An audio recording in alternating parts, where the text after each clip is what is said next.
All right. One. Yeah. More space too, because then I don't. Hey, David. Oh, no, Lisa or Christine, Yes. do you know if, Did you take this Um, copy or can you ask Jen or text Jen about whether or not we can break for lunch?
Okay, calling the meeting to order. Welcome to the first public budget hearing, Monday, February 26, 2024. Let's rise for the Pledge of Allegiance. And I would love to have Bill Hurley lead the pledge. I pledge allegiance to the Flag of the United States of America and to the republic for which it stands, one nation, under God, indivisible, with liberty and justice for all. Boy Scouts.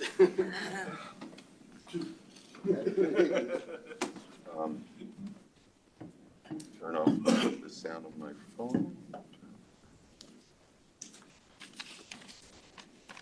Okay, I'm going to start with a summary presentation on the budget, and then we can get into the details. Everyone ready? Ready. All right.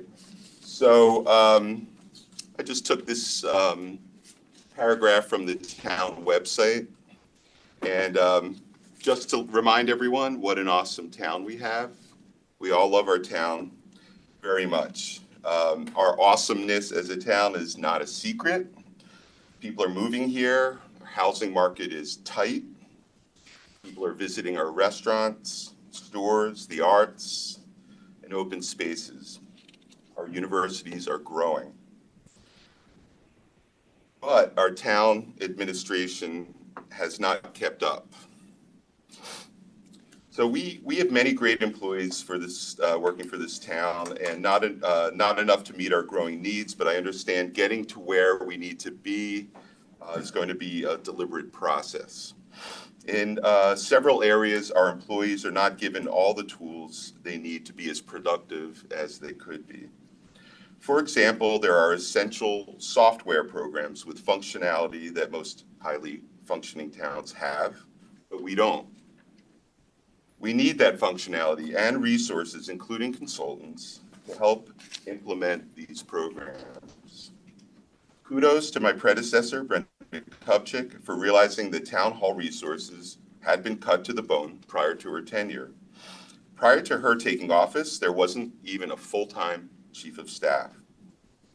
It had been cut to part-time. Not only did she restore that position to full-time, she added a full-time chief administrative officer. I'm a different person with a different background, a different set of skills.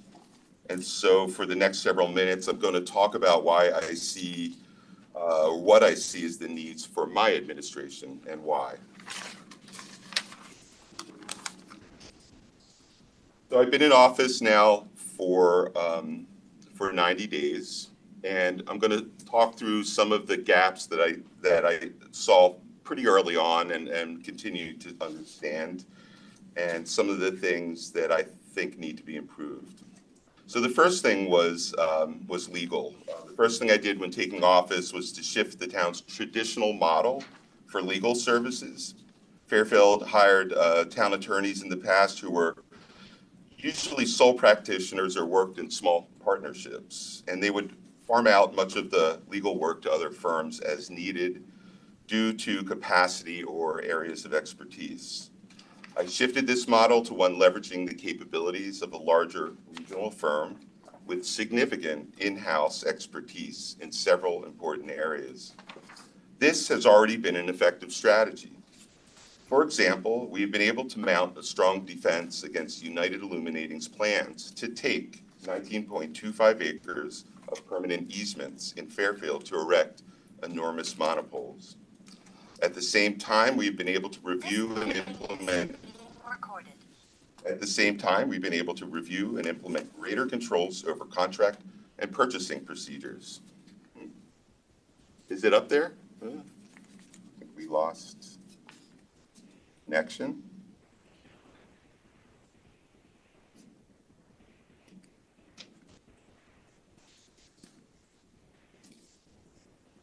Hold on. What do I have to do to share? Okay.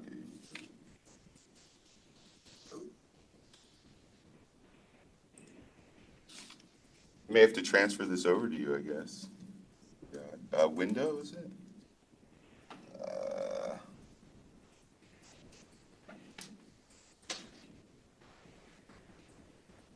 Here we go. Here it goes. Hide that. Is it up? Yes. All right, good. Here we go. At the same time, we've been able to review and implement greater controls over contract and purchasing procedures, bringing these in line with our town charter, and make headway on some sensitive HR issues. Communications. We have so many problems to solve, and I absolutely need a full-time chief of staff, who is Christine Brown. But a chief of staff is not a chief of staff if they spend much of their time on communications. It was very clear to me from day one that I needed a seasoned professional communications director. So I brought one on, Lisa Clare, as a part-time staff, initially helping to coordinate our town's fight against United Illuminating's planned monopoles, coordinating constituent outreach regarding town gown issues, being the point of contact for the press, department heads, businesses, nonprofits, and constituents who are looking for communications from our administration. Has been at least a 30-hour week job. I am not seeing Lisa's pace slowing down anytime soon, so we have budgeted 30 hours a week for her in the coming year. Constituent services. Like the prior administration, we have someone part-time, Paula Tommins, to field constituent complaints and suggestions. We get hundreds every week, and I assume this has always been the case, but we are getting a lot. And here we need to invest in systems. We need a better system to field, categorize, assign responsibility, and follow up with constituent issues. I know of several of our department heads who are frustrated that this process is far too manual currently.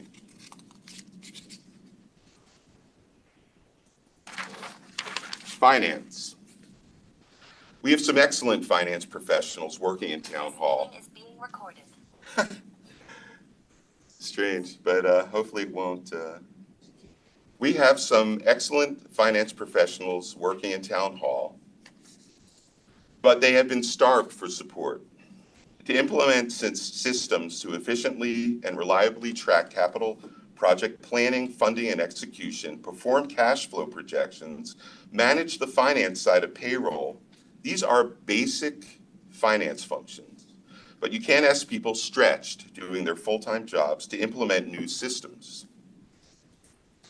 This is very frustrating. I wonder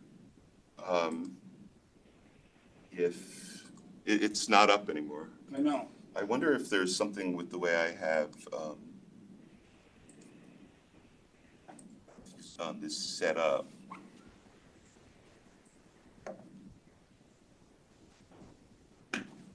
Sorry. I don't even see, where was the Zoom? Do you want to just take this? I could, excuse me, we're having technical difficulties. Is there like, the meeting is being recorded? Is there something I can do? Okay. I'll just keep sharing. What happens when you go to another? I go to window, right? Yeah. Then it goes, yeah. Well, we'll keep trying. So this, They don't do that for you? well, it's just that there's an issue with Zoom, the way this is being brought up on Zoom. So it's on,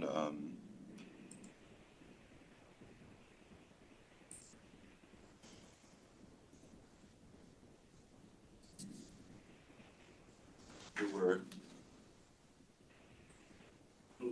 He's sharing now. oh, okay. Yeah. Oh, okay. Maybe when you switch windows. But it's not moving. I can't.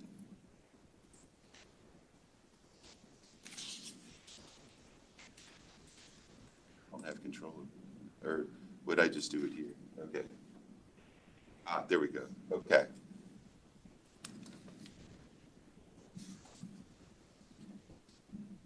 All right, we'll try this again. And maybe I need to just keep moving it to get it from.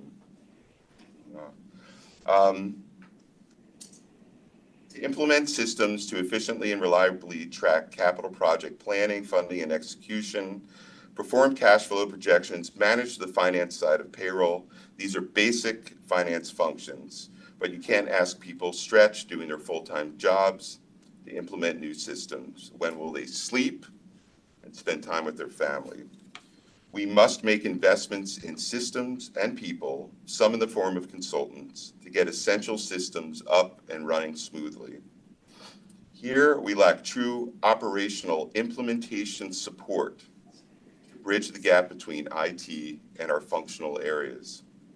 And it's not just in finance. This gap I see in several of our departments.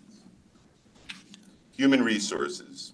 This is something that my predecessor, Selectwoman Kopchik, highlighted as an area that needed substantial investment, and she hired good people. But they are facing a mountain of work to get our human resources department working up to the standards of a modern town. They are up to the standards of a modern town, I'm sorry. In some areas, they are creating a modern functioning HR department from scratch. And they're going to need a lot of support from attorneys, consultants, and others. And we must invest in flood resiliency in a master plan this year. And I know members of our Flood and Erosion Control Board are a bit frustrated with me right now because I haven't moved forward on hiring a firm to do this work yet. But quite frankly, I'm afraid I don't grasp all of the issues yet and what this study's scope and approach should include. I don't want to say we only have one shot to get this right, but it would be very good for Fairfield to really get this study right. Because if it is, a lot of project work will ultimately come out of it. People's lives and property depend on it. I feel the same for diversity, equity, and inclusion planning and policy implementation. People's lives and livelihoods depend on getting this right. I've heard a lot of frustration that I need to move faster on this front, and I hear that. To me, the logical next step is to form a permanent commission on community, justice, and belonging.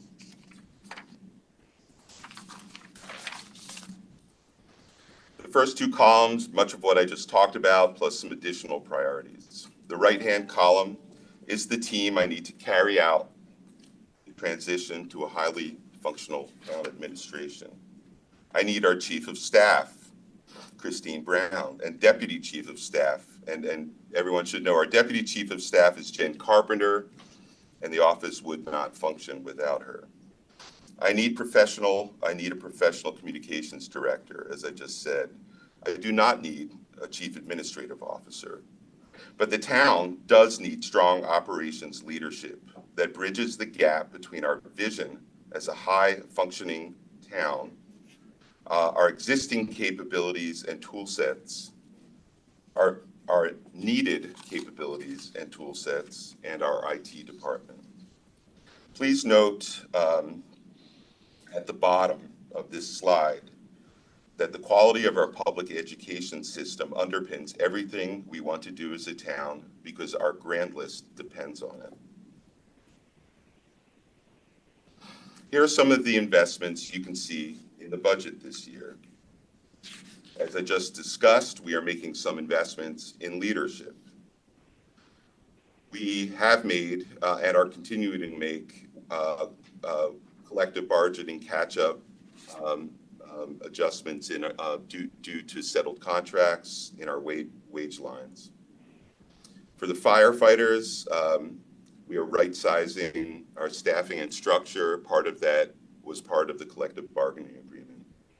For our conservation department, we are restoring headcount that had been cut in the past with a natural resource specialist, as requested by our conservation director, Tim Bishop. For the library, we are adding an additional teen librarian, as requested by our head librarian, Scott Jarzenbeck, because our libraries are increasingly becoming a safe haven for young adults. And for the regional 9/11 center, we are hiring a new director and additional staff to make this a more efficient and more responsive organization.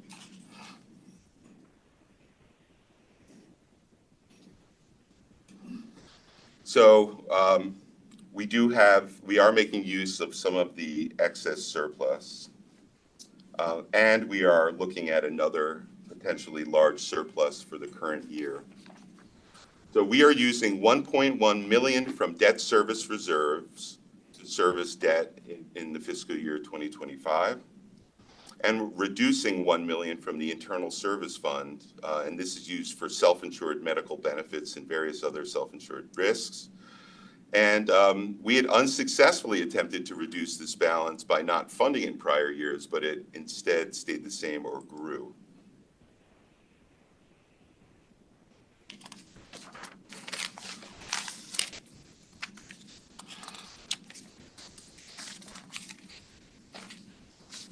So here's a look at historic expense budgets and historic taxes raised. If you exclude, I excluded 2021, the COVID-19 budget. That was an extremely low budget. It was one-off.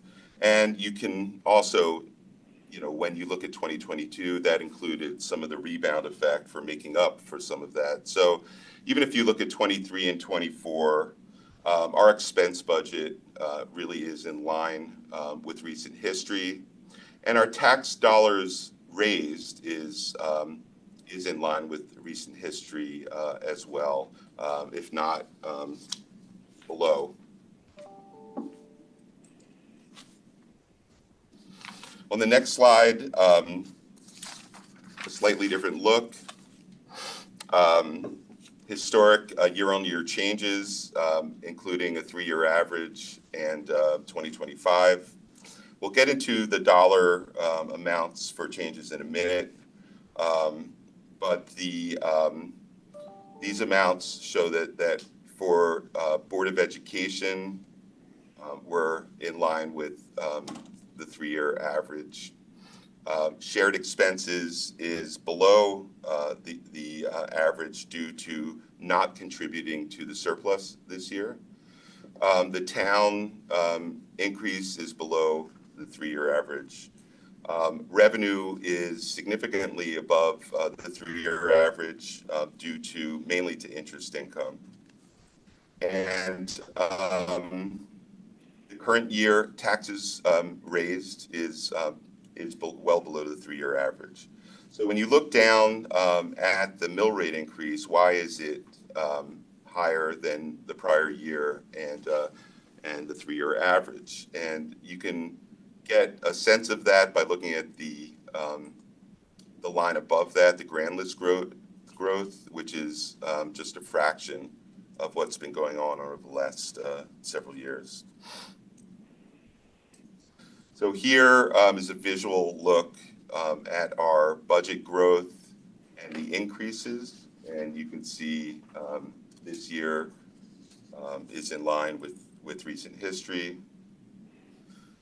Here's a visual depiction of grand list growth and the impact on taxes collected.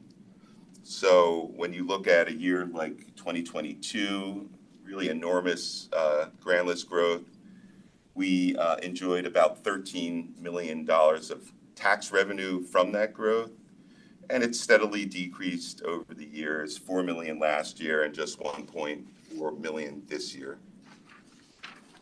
So on this page, going to go through some of the drivers behind this year's budget. Salary and benefits for the Board of Education was most of this, and it includes most of this growth. It includes the final collective bargaining agreement. Mr. Testani will go through this in more detail when he's here.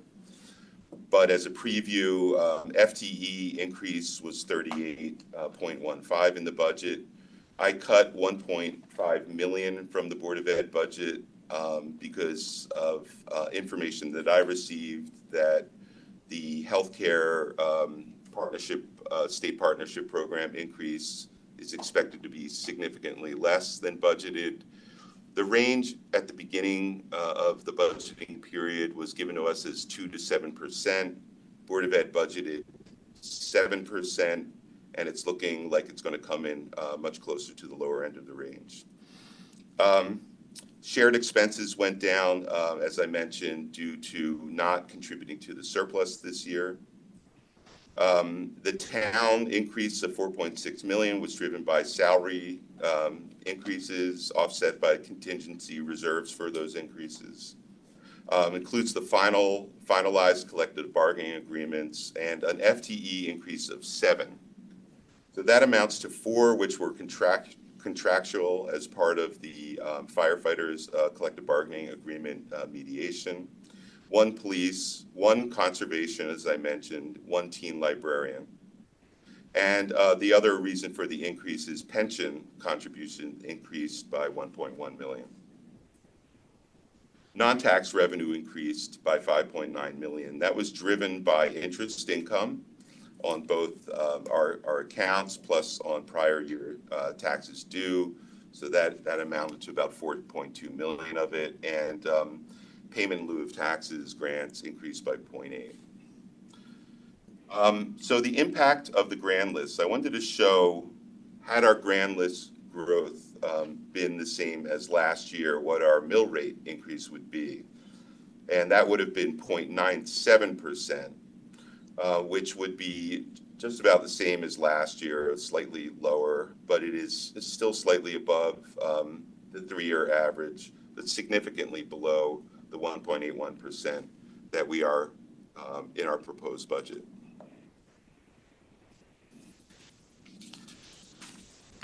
Moving to the next page,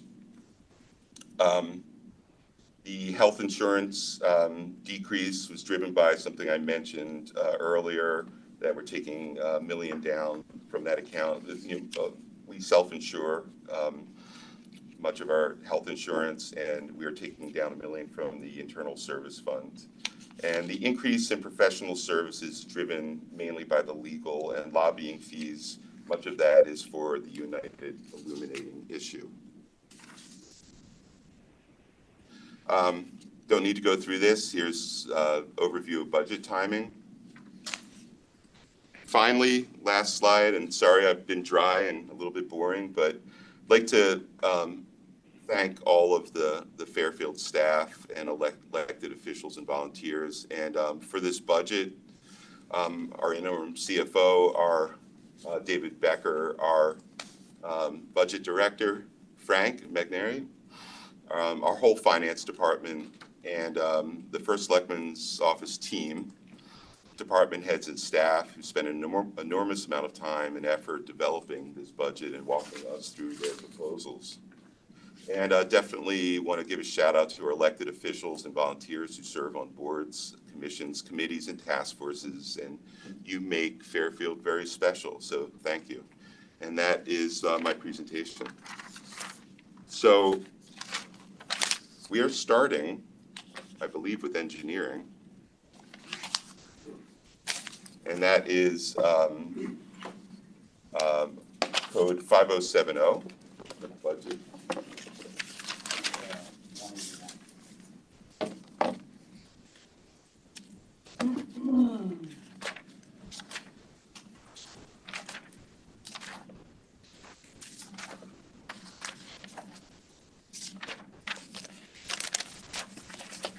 So, John. Good morning. Selectmen, people. I'm John Marsilio. I'm the interim director of Public Works. I'll be presenting all of those budgets that I'm responsible for. And I have here any resources we might need to answer your questions. Collaborate in developing these budgets. And I always like to, I've been doing this for a while, and I'd just like to say when it's appropriate that most of these budgets and all of these budgets are virtually the same as last year. And I thought it would be prudent to go through these budgets and highlight those issues which have changes, so that you could focus on, what budget items, higher or lower, are requesting. And I'll start with the engineering budget. The first item that's changed from last year is the line for seasonal payroll. These are individuals we generally hire for over the summer who do programmatic work for the engineering department. In this instance, we had one seasonal last year, and we're requesting 2 seasonals this year.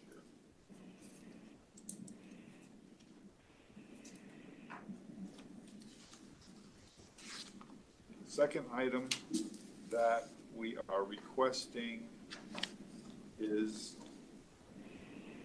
a full-time administrative aide.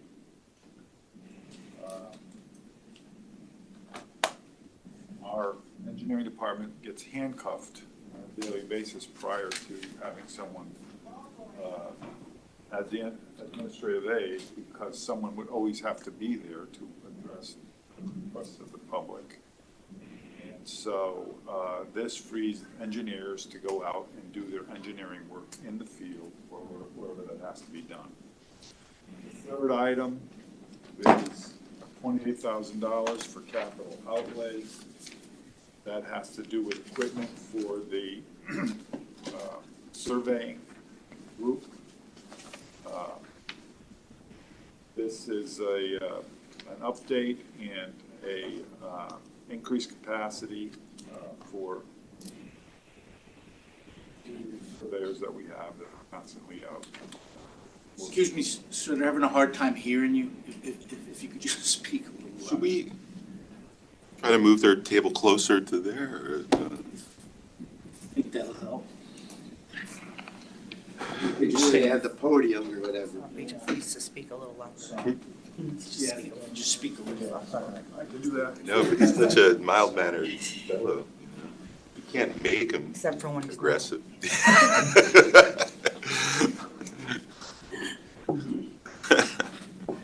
So, for the engineering budget, on page 184, you'll see that there has been an increase of 1 full-time employee. And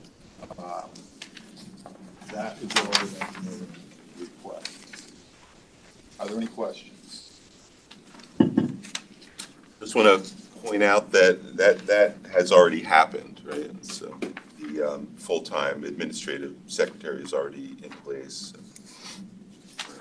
I'm just gonna, can I piggyback off of that? Yeah. I'll just add that for this proposal, it's shifting a position from one department to another. It's shifting the administrative secretary from registrar of voters to engineering, so total FTE count, it's not an increase, it's a shift.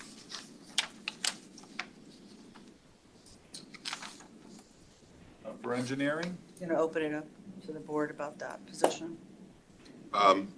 Absolutely, yeah. So I obviously was looking at this over the weekend, and I did see, now, we had planned to increase the admin staff in engineering anyway because they needed it, the part-time to go to full-time. However, I do have some concerns that we eliminated a permanent, nonpartisan person who takes care of the voters in the Register of Voters office. I realize that that person has been bumped into this position for various reasons. But I do have concerns when we get to that part of the budget. I do agree with the admin support for engineering. They do need it. They're very busy. But to not have someone who's just a union employee who worked for the town of Fairfield with the sole purpose of ensuring voter integrity, access to the voters, access to our community to come in anytime they want, knowing there's one person who's not a partisan elected person on one side or the other, but simply there to handle the needs of our voting public. So I just wanted to put that on the record. Yeah, we should probably talk further about that under the Registrar of Voters section. Yep. What next? Oh, sorry.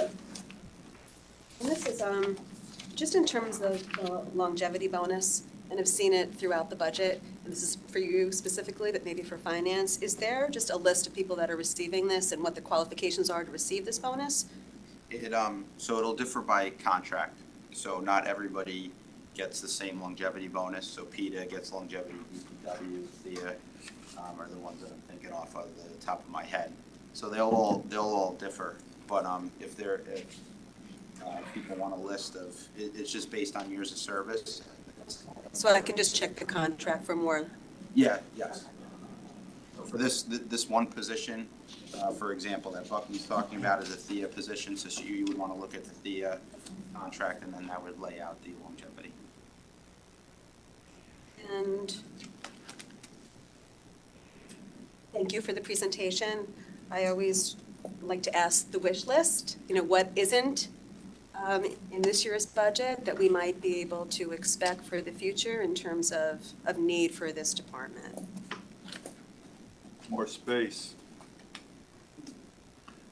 That would be the number one priority I would have. I mean, they're pretty cramped in there. We've redone the space once. There's 2 closed offices, and then there's 1, 2, 3, 4, 5 open offices. It's difficult to have a phone conversation with people at the counter, not overhearing you. So, I mean, if you ask me on the operating budget, I think we have the correct complement right now. We are about to engage in the most formidable capital plan this town has ever seen. Well, has seen in decades, let's say. And we'll respond as we need at that time. But I do feel that the present configuration of the engineering department is adequate. Thank you. No further questions from me on this. Okay. Next, streetlights. Streetlights, yeah. 4070.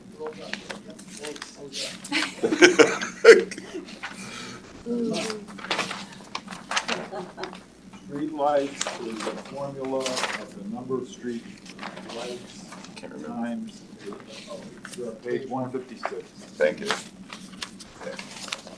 It's a formula of the number of streetlights times, what do you call it? Wattage times, You don't want to know much more than that because it's too complicated. But it's a rate that's approved by Pura, and it's all goes back to the number of streetlights we have. And so that changes annually according to what the Pura approvals are. At 4,200 lights that are unmetered, which is just a fee for each light. And then there's 122 that are LED unmetered decorative lights downtown, 38 other metered locations. Pretty simple. Do you get requests for streetlights? Can you quantify any idea of how many requests per year? Half a dozen a year, maybe 12. There's a process we have in place that we ask that is followed. Locate the pole that you want a new light on. You have to get a petition signed by all your neighbors. Everybody gets impacted by light, evening light. Some people worry about animal nesting habits and things like that and are opposed to them in general. So it has to be pretty unanimous for us to approve a new installation.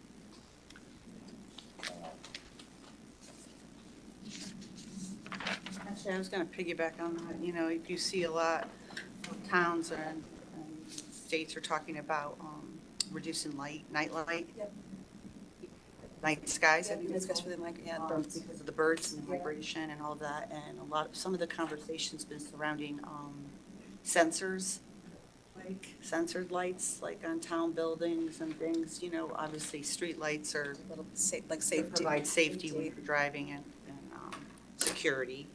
But like sometimes there's buildings that are lit up all night. You could maybe have a sensor light to help with the birds. Are we looking at that? We have a program.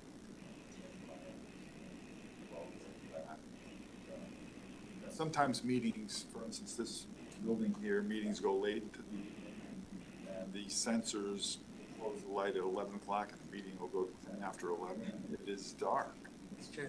You know, so it's hard to gauge. I don't, we do the best we can. When does Pura set the rates for this? When the UI company goes to Pura for their Okay. rate, it'll be part of the package that they request. Further questions?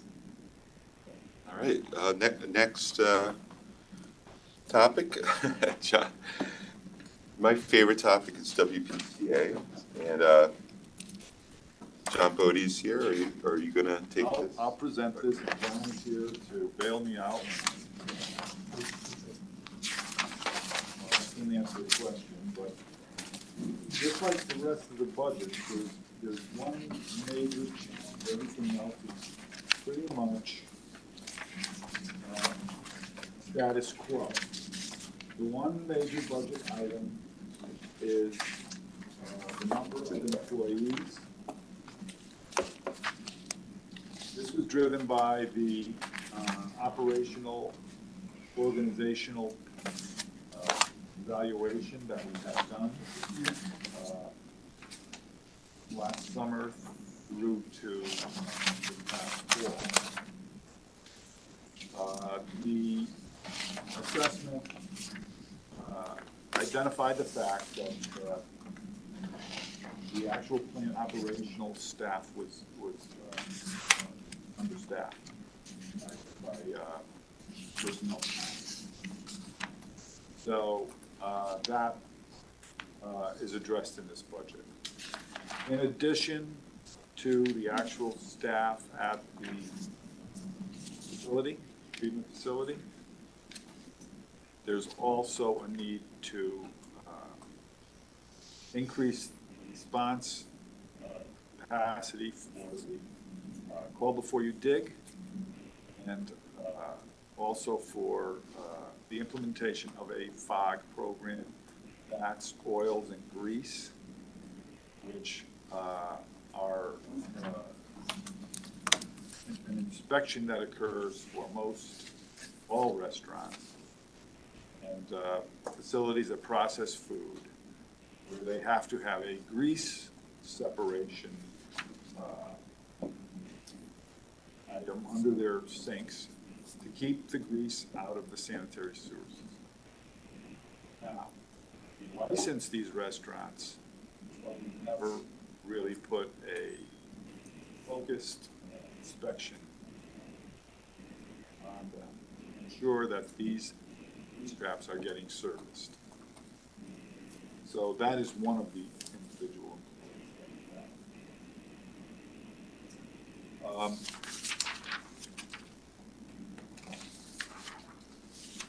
What about the assistant director? That is, That was per the recommendation, correct? that's in contingency. Okay. And so that was part of the management criticisms of the reports. And hopefully this time next year you'll have somebody who knows what really knows what they're talking about before.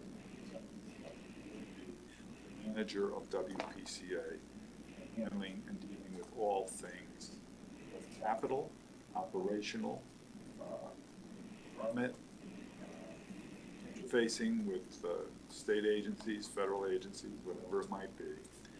And so we have every intention, if this budget is approved, to proceed with those hirings. Right, and that makes sense. You know, that's why we asked for the audit. And I reached out to the WPCA and said, could you split, you know, can you pony up some money so we could do this audit? Because we knew there were so many problems, obviously the digester highlighting it. And I think it makes total sense. I mean, I probably read the operational and facility report, but it showed clearly a need for somebody sort of in charge of everything and accountable to that.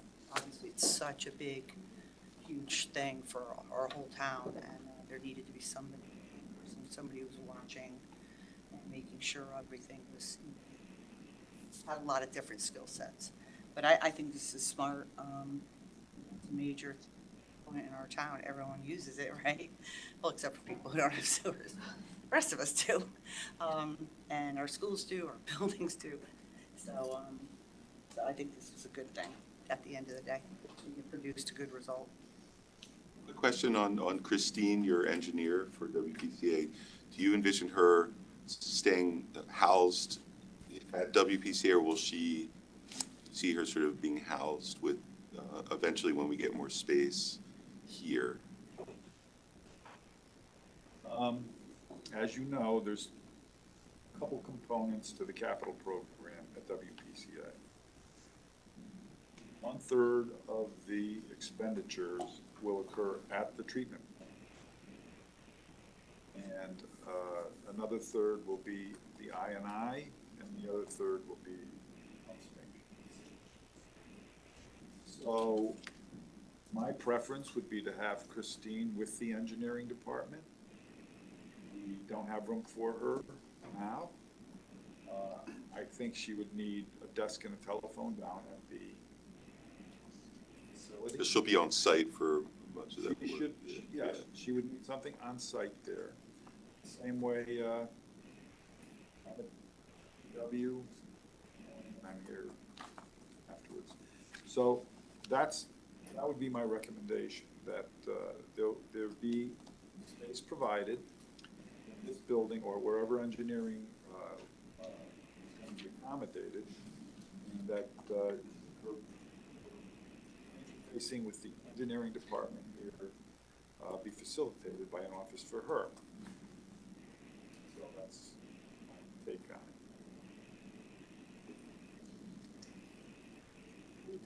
being that the public does tune into these meetings, hopefully, can you just speak a little bit about the second digester?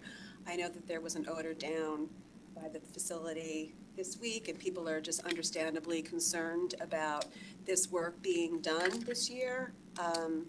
So this might just be an opportunity just to give a quick, high-level recap of what's being done and how this is different from the work that was done to the primary digester last year. I am gonna hand that off to John after I say this. From what I know, the digesters weren't involved in any of the odors that occurred recently. There are operations in the plant that cause, by virtue of that, it's a sewage treatment plant, cause odors. And occasionally there are maintenance issues which force you to shut certain components of the operation down. That also ends up causing some of these odors. If you want to get more specific, John, you could weigh in if you want to on this. John was very responsive over the weekend to questions on this from constituents, so thank you for that. There's no digester work being done. I hate calling it a digester because it's a holding tank that will be done. We haven't bid it yet. We're still waiting on the bid documents. We're still going through what we think needs to be done once it's cleaned out. So it hasn't been bid. It probably won't go out to bid for another couple weeks. Last week was just a maintenance item on the outside blowers for the compost building, which required us to shut them all down. So nothing was being drawn out of the building and put through the biofilter. It was all just kind of emanating from the building. That was the whole crux of the problem. The blowers are all on. They will continue to be on. And I don't foresee anything happening with them in the near future that would cause such a problem again. All our maintenance is done while they're running.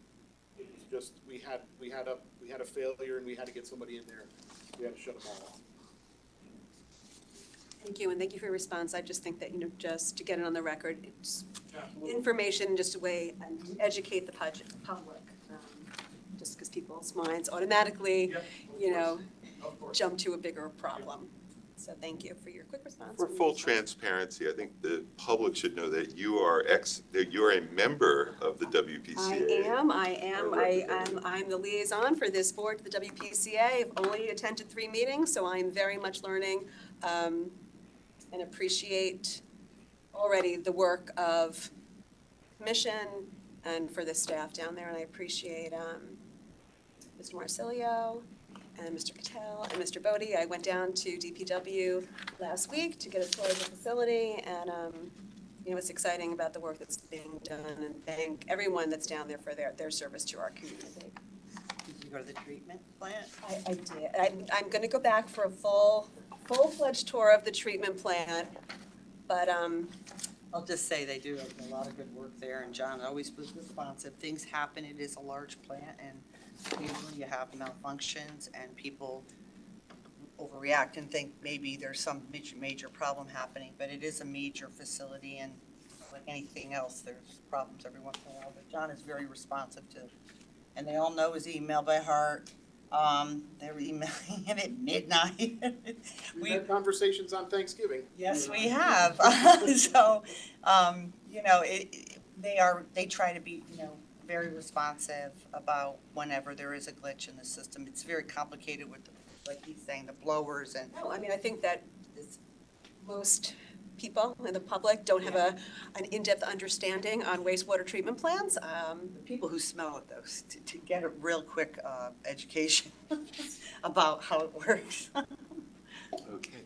Any other questions on this? Should we move to DPW Administrative? Thank you, John. No, thank you all very much. Thanks, John. Take care. DPW admin, 163. 163. So DPW administration is last year's budget with administrative.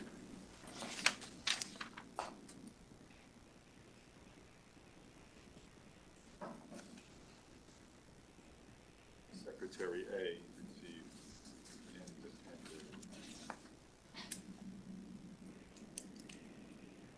and the assistant director in their contract negotiation. Remained the same, no. What jumped out at me was look how small the increase was for your department comparatively to some that, Selectmen's got a 19.5% increase. Fire had a Increase pretty that if you'd big like. jump. No, I just noticed it's a very small increase for one of the largest departments in the whole town. This is just the administration. No, I get it. It's small though. It's 2.85. There was one change there's no change to the assistant director of DPW, because that position lies in PETA, and PETA contract's not settled, so that what we reserve for contract settlements is in. What's wrong with that? When the HR presents, they probably could give you a better update on negotiations.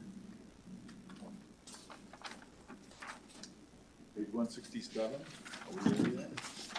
Yes. So I think everyone's familiar with what Public Works Operations does. All the street and highway maintenance, any construction, rehabilitation of existing buildings, building maintenance, so fleet maintenance, building maintenance, garden waste disposal, leaf collection. One of the larger expenses is the addressing the urban forest, tree warden, and large parts in concert with the engineering department, the stormwater system. So the actual increase this year for DPW operations turns out to be a decrease, $37,000 overall.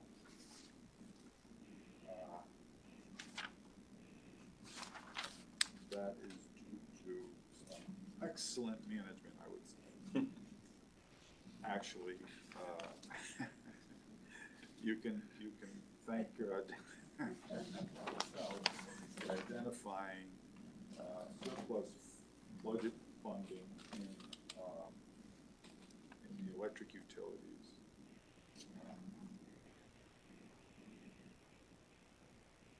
So, how did that happen, John? It was just rates, right?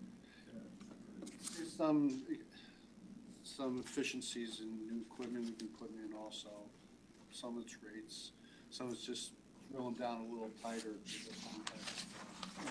did have a surplus last year in electric, so we boosted this year. I'll just piggyback off what John can tell.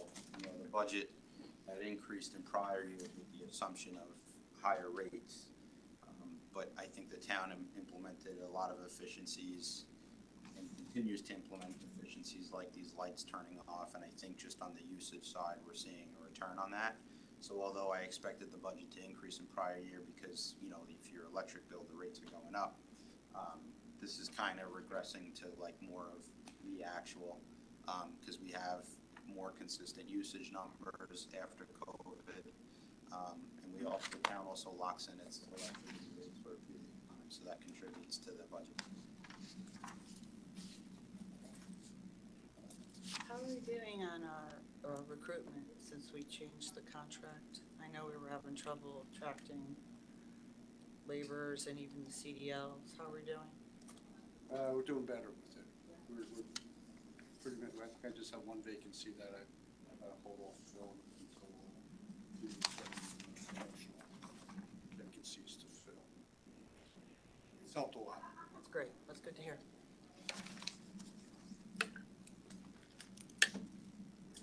So for the contracted property services, the majority is for the tree service. Is there any other contracts that are Yeah, going there- out to bid in the next? I'll jump in on that.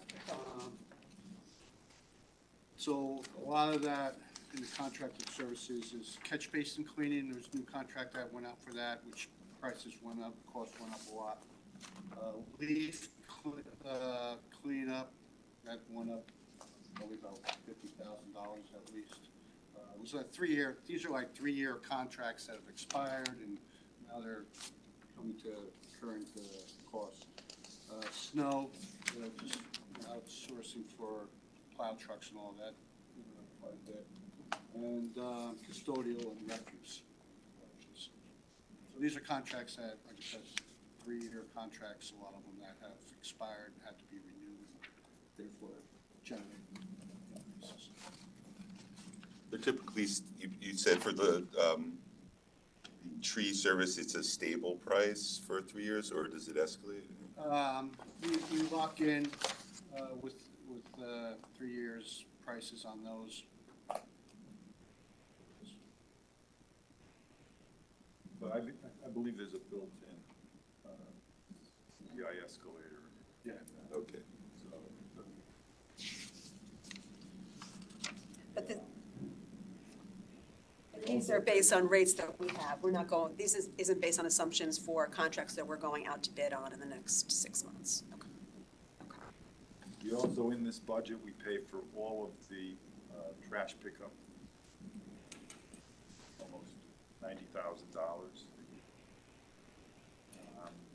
Did we raise the tipping fees on our cars? Saw a huge increase there. That's not in here, but that would be solid waste. Just curious. For them. Not much. That's a discussion, we'll have that discussion when we get to solid waste. Okay. We've done a little bit of background on that. Yeah. So, yeah, Asplund, and, you've got $400,000 or $500,000 on subcontractors for tree work.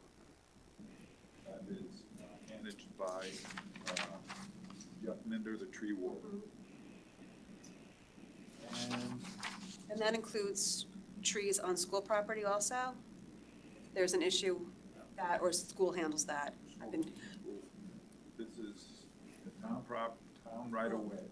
Okay. Schools have their own contracts Really, with. there was some back and like whose tree that is. Like Oh, that's a little, not one some of little the debate about like whose tree is that? Yeah. School tree, town tree, some. Residents do that too. So we've got almost 300 miles of road, and double that for each line, so it's 600 miles of road, and that right away is what we live with.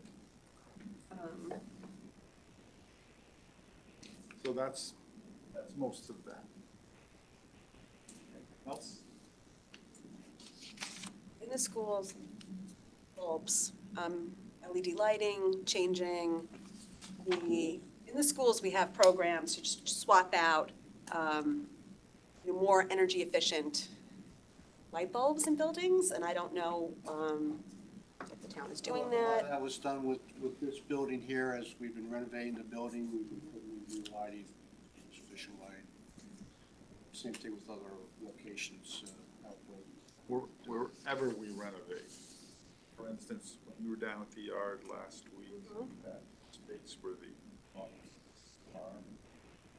that was done 2 years ago, 2.5 years ago. Anything, when we take the ceiling tiles down, we replaced all the equipment, not only the light bulbs, but you replace the actual fixtures, and those are all high efficiency. Any other questions? Except for the elephant in the room, Old Town Hall, that is probably the most inefficient building that needs so much work.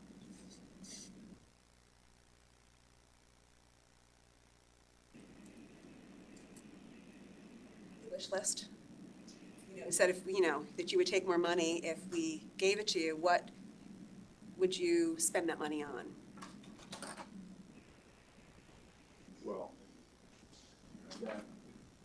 lot of it goes back to office space, workspaces.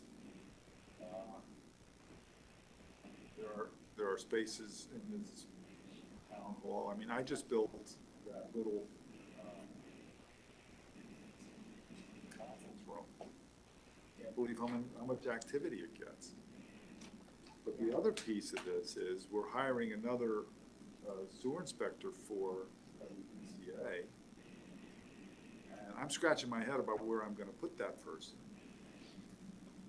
Right now, the inspector's outside of my office with his administrative assistant, and we're gonna get, and we have a part-timer, and I have my administrative assistant, and everybody is working hard, but there's just not enough space in this building, the way it's configured presently.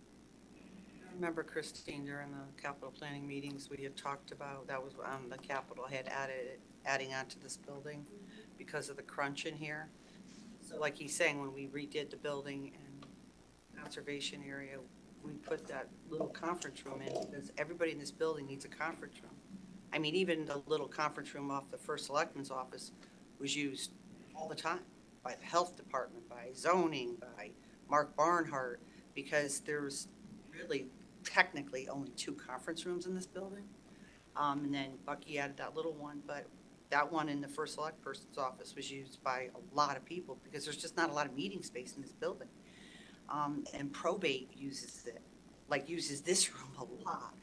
So we want to move them over to the old credit union area, Old Town Hall, free up that space there for, economic development, which we thought should be closer, to the overall operations, building and zoning. But this, we've kind of overgrown. I mean, this building was built in the 70s. I think John Sullivan was built in the 70s, right? Yeah, there's a space needs issue. If you said to me, is there a pot of money available, I would recommend we provide for the people we have to accommodate, and we provide for whoever's here right now who kind of who absolutely work in an environment that isn't discreet. All right.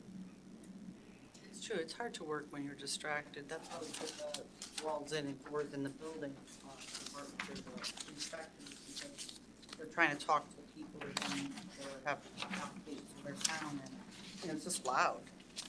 It's hard to hear and concentrate. Yeah, I mean, we can get on that as soon as you're ready, John. I'm just, go with the station piece that's running on both, and it passes us through the RTM tonight on that. If you go through a number of spaces throughout the building, definitely spaces and capturing the income, and then there, not all the phases of the sort of reworking plan from a couple of years ago have been completed. I think the thought is to try to digitize capture space and then try to implement that, at least as a stopgap, until a discussion about expanding. All right, should we move to solid waste? Page 198. This is going to be interesting. Well, yes, there's a very large increase in the revenue budget. We want to talk about that. And that has to do with increasing fees for the residential and the commercial haulers primarily.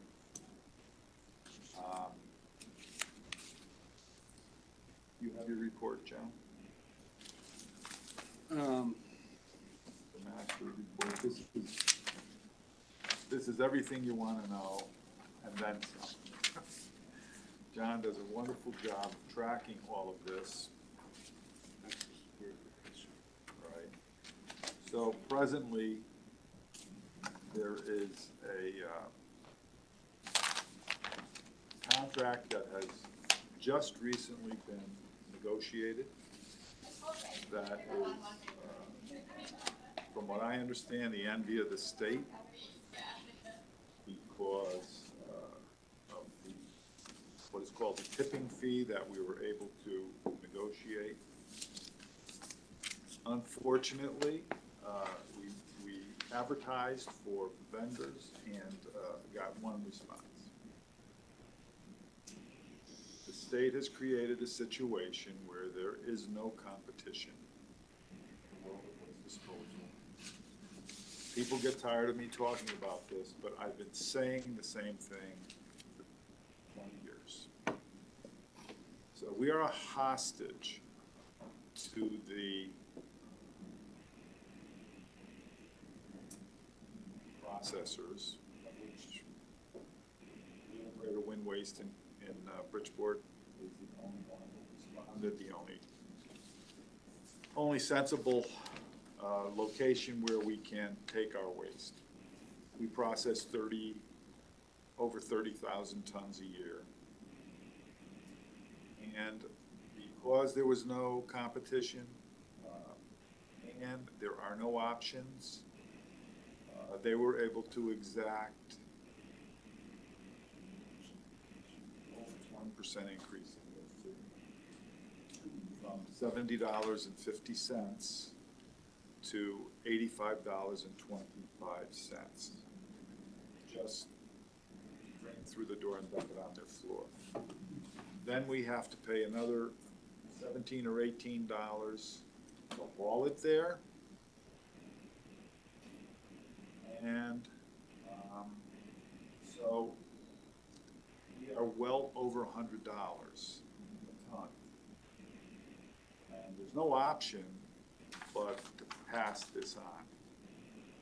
Now, it sounds, when you're dealing with large numbers, it sounds like a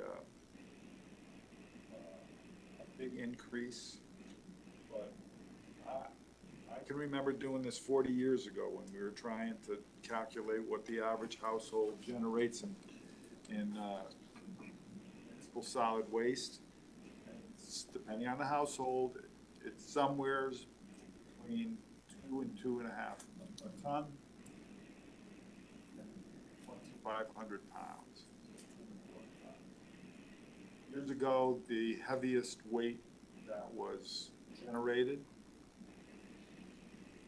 in solid waste was magazines and newspapers. Now it's glass.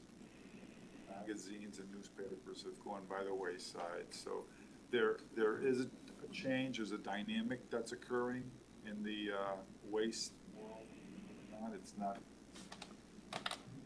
a glamorous thing to talk about, but everybody deals with it. So if we raise the tipping fees to cover our costs now from $87.60, what are we charging there, John? $87 for your residential, we'd be going up to $110. Okay. So think about this. So $87 to $110, $23 a ton. The average household generates just over a ton of waste a year. So it should be no more than $2 a month, maybe $2.50. I am sure the pass-through will result in an opportunity for the vendors to blame the town for an exorbitant increase. But we just can't subsidize this any longer. It's, the numbers get too large. And we haven't raised these rates for 10 years? 2012 212. was when residential and commercial rates. Are we raising the fees for people who go to the dump? And those Yes.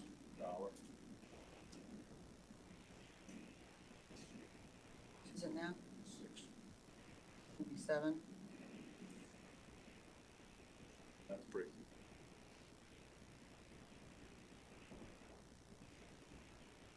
So, Still can pay cash, right?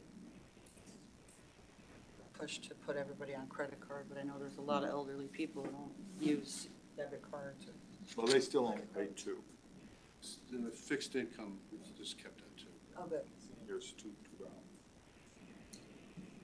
So everything else you see here in the solid waste and recycling budget is virtually what we did last year, with the exception of the increase in fees for both solid waste and recycling. We're paying over $100 to dispose of recyclables. Now, that's a commodity-driven price. And so every quarter that changes. It's been as low as 80, it's been as high as 110. Well, depends on what the value on the open market of newspaper, cardboard, all the items that have value. Glass has no value. And the contamination in the recycling, per se, is a detriment.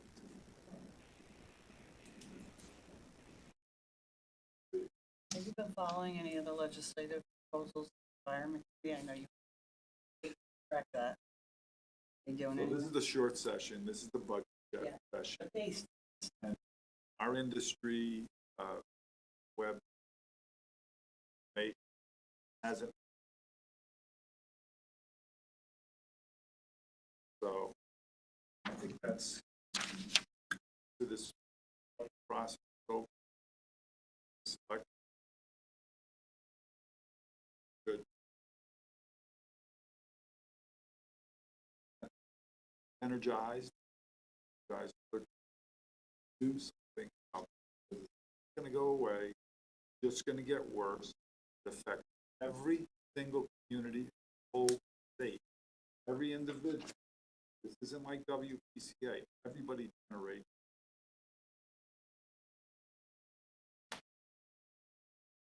Other question?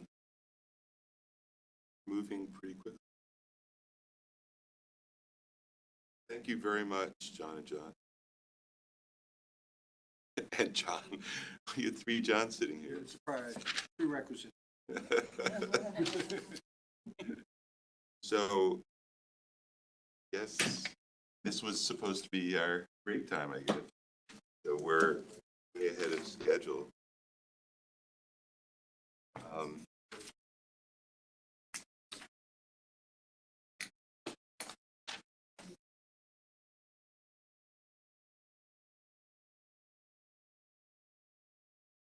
Fast.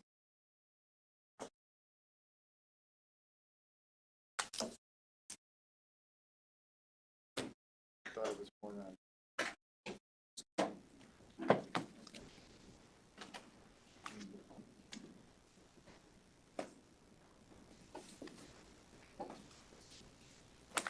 Janet's bill.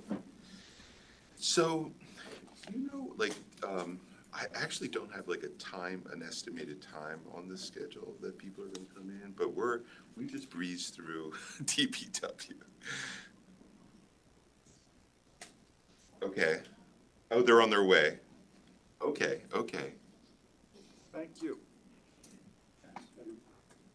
Okay, hi, fantastic. Mr. Becky. Good afternoon. See you, Newman. Do you guys want to order in pizza?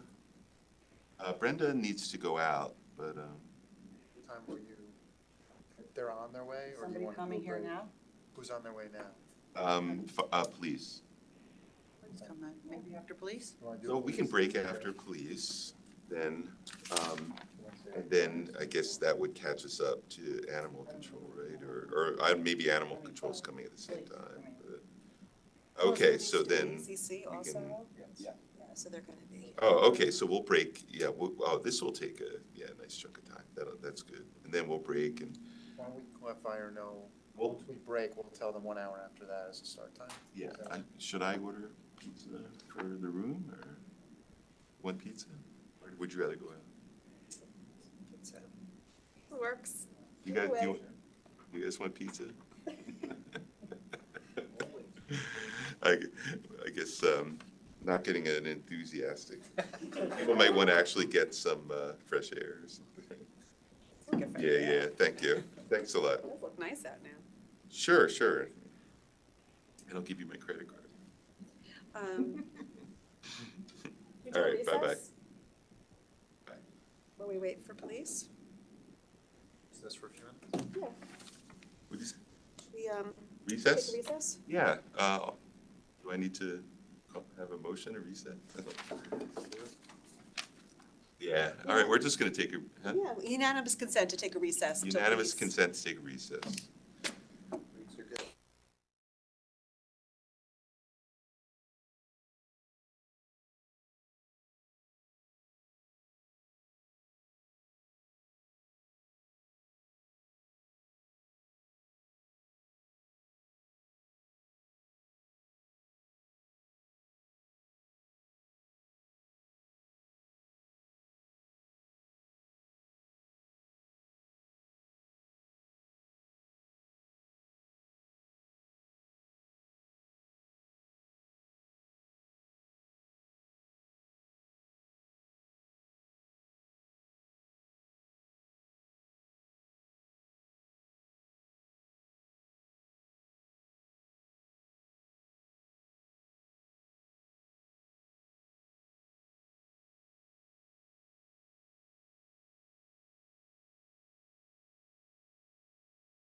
You ready to go?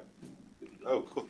Okay, we're going to come out of recess, and we're going to hand it over to Chief Calamares and Deputy Chief Ware. Good morning, everyone. Thanks for having us. Deputy Chief Eddie Waya here with my boss, Chief Calamares. Just a quick overview of the highlights of our budget proposals for fiscal year 25. The largest change is our proposal to absorb the costs of the Fairfield County Regional Dispatch Center captain for the dual purpose of reorganizing and achieving appropriate staffing at the FCRD as well as at the Fairfield Police Department. 142. Sorry. Yeah, thank you. I couldn't remember what. 42, that's the thing. Sorry. Yeah, go ahead. Cuts were made from several budget lines in an attempt to lower the impact of the salary and benefits costs associated with this move.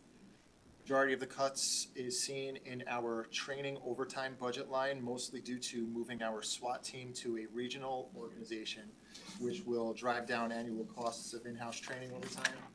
And we also cut from our maintenance of automotive budget line, which we are confident can be sustained by funds received from outside job vehicle fees. Other necessary increases will be seen in the following lines: overtime earnings and replacement, information technology, fees and professional services, communications, and training. Our overall proposed increase is 3.8%. We feel our approach is as conservative as possible while supporting our goals as a police agency and our ability to serve the public in the best way possible. And that said, we are happy to answer any questions you may have. So, I understand that, I know there was some changes with the ECC, and that was been a longstanding issue, but I'm looking at the capital, and I went through this all weekend, and I'm looking at the capital outlay for the police versus fire, and the capital outlay for the fire is extensive. And I know that, the police department's capital outlay come from the outside jobs fund, typically the police cars. Is there am I missing any other additional capital outlay that you have, or is that it? Capital outlay is typically strictly our 10 police vehicle replacement program that we have. No other capital outlay? No. And that's covered by the police doing the outside jobs, so I know it's always covered. I know there was discussion by the Board of Finance in the past, Bill, that, when we had come up with the plan to use this outside jobs fund, because it's so big, for the police vehicles, there was, apprehension, I know, from the other boards, especially the Board of Finance, about using it, which it made perfect sense to use it. It's there, they generated the income. But they had talked about wanting to potentially, shift some of those costs into the budget, half of them. I mean, I think it's fine this way. Yeah, do you want to, just talking about how the outside jobs fund, I mean, you remember the Board of Finance was talking about how how they it's wanted to used, use the how whole. it runs through the budget for the cars? Yeah, so I'll But give more every, specifically, we've used that when we found that money, when we realized that money had been growing. yes. But then there was a discussion about it, being half and half, because the Board of Finance wanted it to be reflected in the budget. Yeah, so there's some history, so Can you you want to just follow up with your question? Can you just preface what the fund is, how it's funded, balance if you know it, and who makes decisions on how it's administered, and then go into how it affects the budget? All right, so the balance, I'll provide my explanation. The balance question I can answer, but I gotta pull it up, so I'll answer the question first with the high level stuff, and then I'll pull the balance for you. But, all right, so, broad strokes, police do outside jobs, someone opens up a road, they need a police car to block off the road, they hire the police department. The rate that the police officers, the rate that the town charges these outside vendors is set by the police commission, correct? That's correct. It's set by the police commission. So just on that rate, there's two pieces that we could look at. There's the reimbursement of the cost for the officer that is working that job, and then there is there's a fee for the use of the car. So the way that flows into the budget is the fee for the officer flows into this outside jobs fund, right? It's considered a separate pot of money at this time. The fee for the car flows into the maintenance and repair of vehicles line. So if you look at the maintenance and repair of vehicles line, it's a very small number. That's because that expense is offset by this revenue coming in. So that's the two part of the fees. So I addressed the vehicle piece, now I'll address the person piece. So the outside jobs fund is a special revenue fund, and part of a special revenue fund is the revenue from the outside job comes in, and then we also pay the police officers for their overtime out of that fund.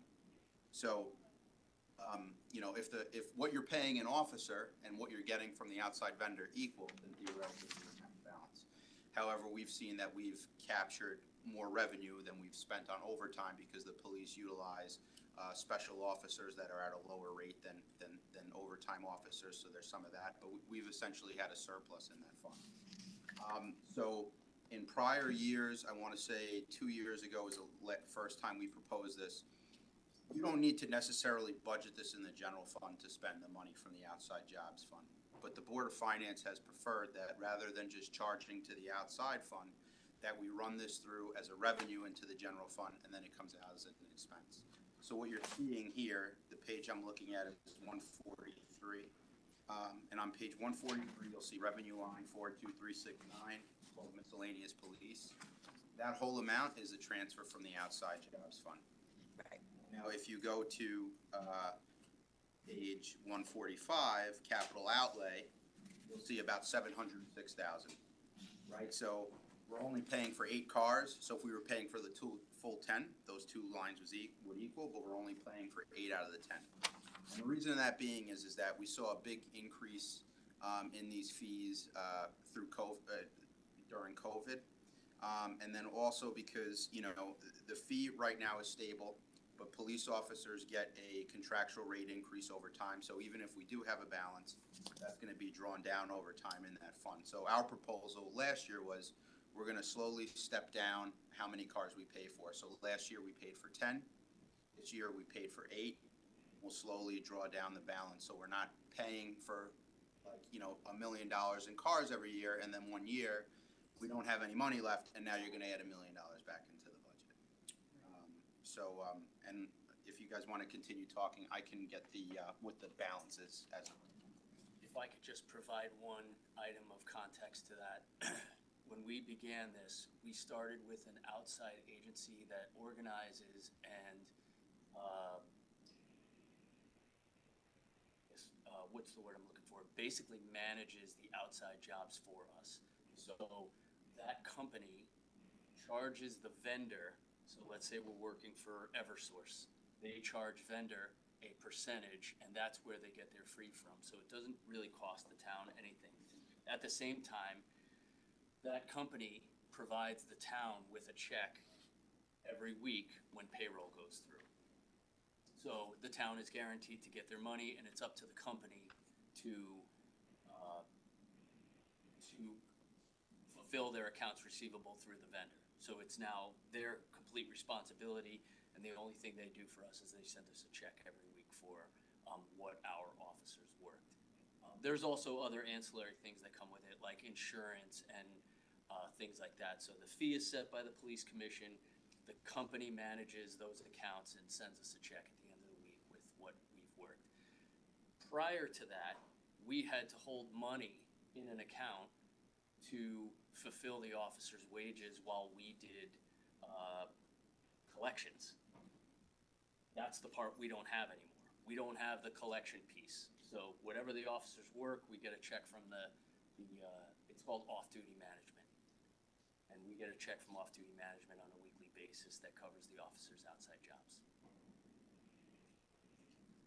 So if I could summarize, in the old days, before last year, or the year before? 2 years ago. Well, before we started doing the transfers, you would get the cars and it wouldn't be, you wouldn't see anything in the budget.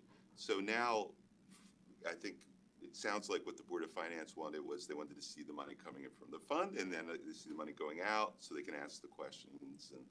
But you're still getting the full benefit for this fund for cars, right? Correct. All right, Yep. good. Yeah, it's accounting. It's Yeah. straight accounting. Yeah. Well, They had paid, you guys had paid for cars in the past, but we didn't utilize We the would, fund. we would request through capital outlay. Okay, yeah. And so the question about the balance, I'll just give you as of the end of fiscal year 2023, it's 2 million in the fund. So I propose a step down of, we paid for cars this year, so that's gonna draw that balance down. So with stepping down the amount of cars we buy, it would draw down that 2 million over time. Then we do not expect to see a margin on these jobs going forward, or? We don't expect to see a lesser margin of jobs. In fact, there's jobs that we can't fill. Okay, Yeah. Jobs, I've been here for 25 years, they haven't stopped. In fact, they've just increased.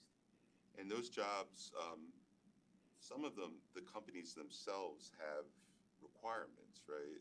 Do. Some of them are state law, right, or, yeah, So they have, sometimes they have contractual mandates. Let's say, for example, the UI company, they say if you're on a primary or secondary road, it might be in the line workers' contracts that they have to have an officer, a safety officer on scene. so that might be a union. It might, Yeah. it could be for some cases, Okay. some vendors. Might be OSHA too. OSHA, yeah. And you also have other examples such as sporting events that go on at our universities or our high schools that are mandated by state statute, required for security. Right, right. And does the town have its own set of rules? And you know why I'm asking, because I've had questions about, like, why are there two cars here, whatever. And my impression was this, like, there are regulations and contractual requirements and things like So that. there's a 48-hour requirement to propose for jobs that are actually in the roadway or in the town's right-of-way. We have a 48-hour requirement where the vendor has to produce a traffic plan for road safety. And that traffic plan has to be in accordance with the Manual on Uniform Traffic Control Devices. Now, if they don't provide a traffic plan to our administrative office 48 hours in advance of the job, then we mandate that they hire a police officer. So in most cases, they don't know what their jobs are, 24 hours the day before. Some companies actually provide a traffic plan and put out flaggers for those jobs. But I would say that's about 10% of the traffic jobs on the road in the town right away.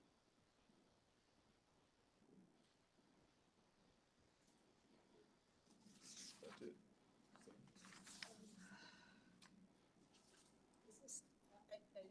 I know we were on track, based on the report a couple of years ago, chief, that you put together regarding, the size of our town, the calls of service, how many police officers were down comparatively to towns of our similar size and call volume.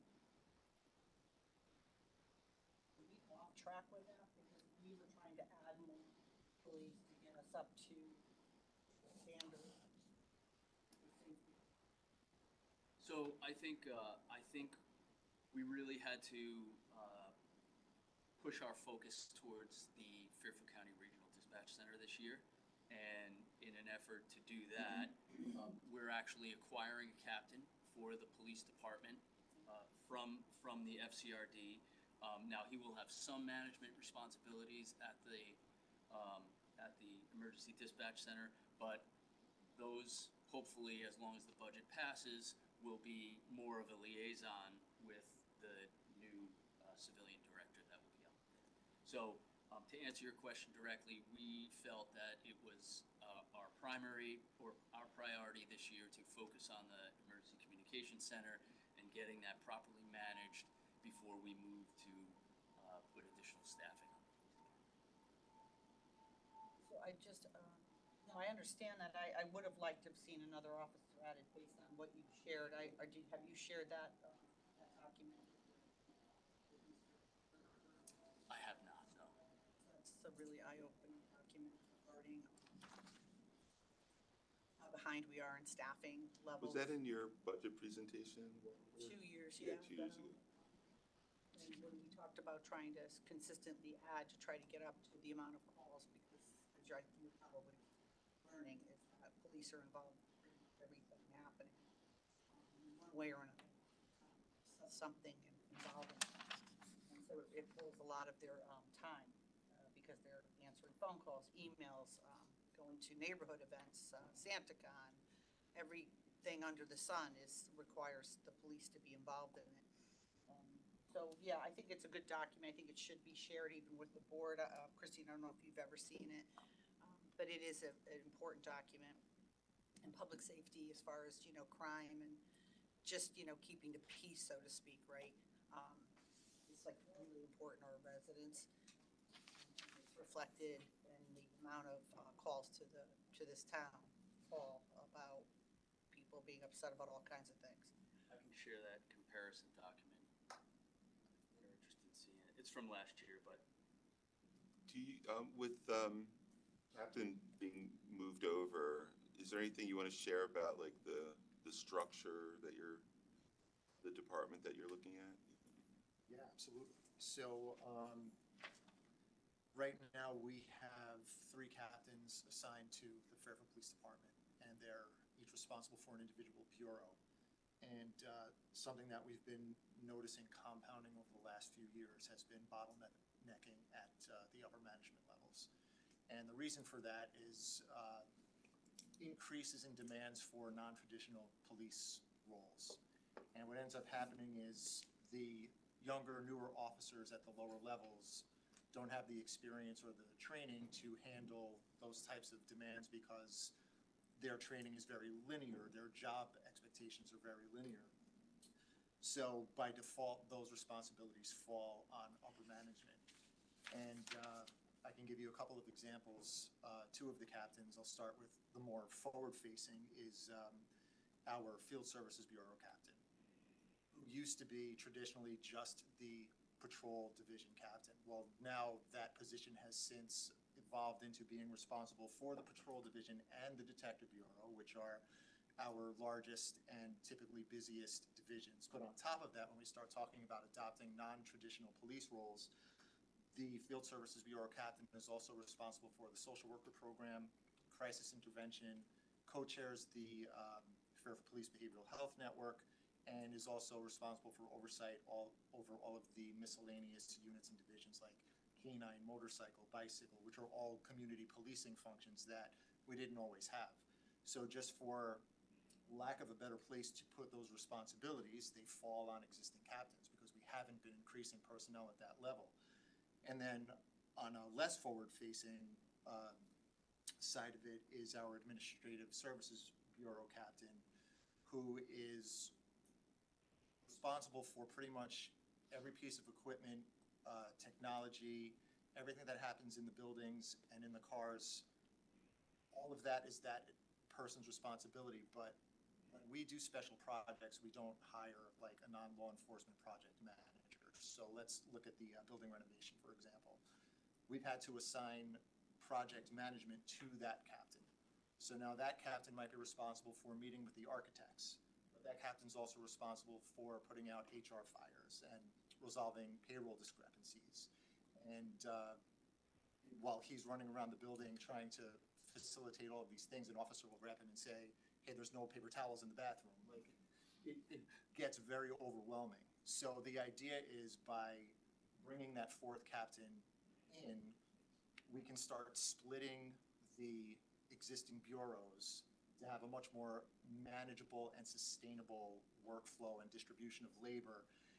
And we can also resolve a problem of lack of homogeneous work in each of those bureaus and kind of like put everything into the compartments and the silos that they actually belong in. In 2008, we had 4 captains at that time, and there was a reorganization to try to, probably not expecting the increase in social media impact, increase in all those non-police functions that we do. It probably worked for a couple of years, and then all of a sudden you start to realize this impact that has it's really affected our department.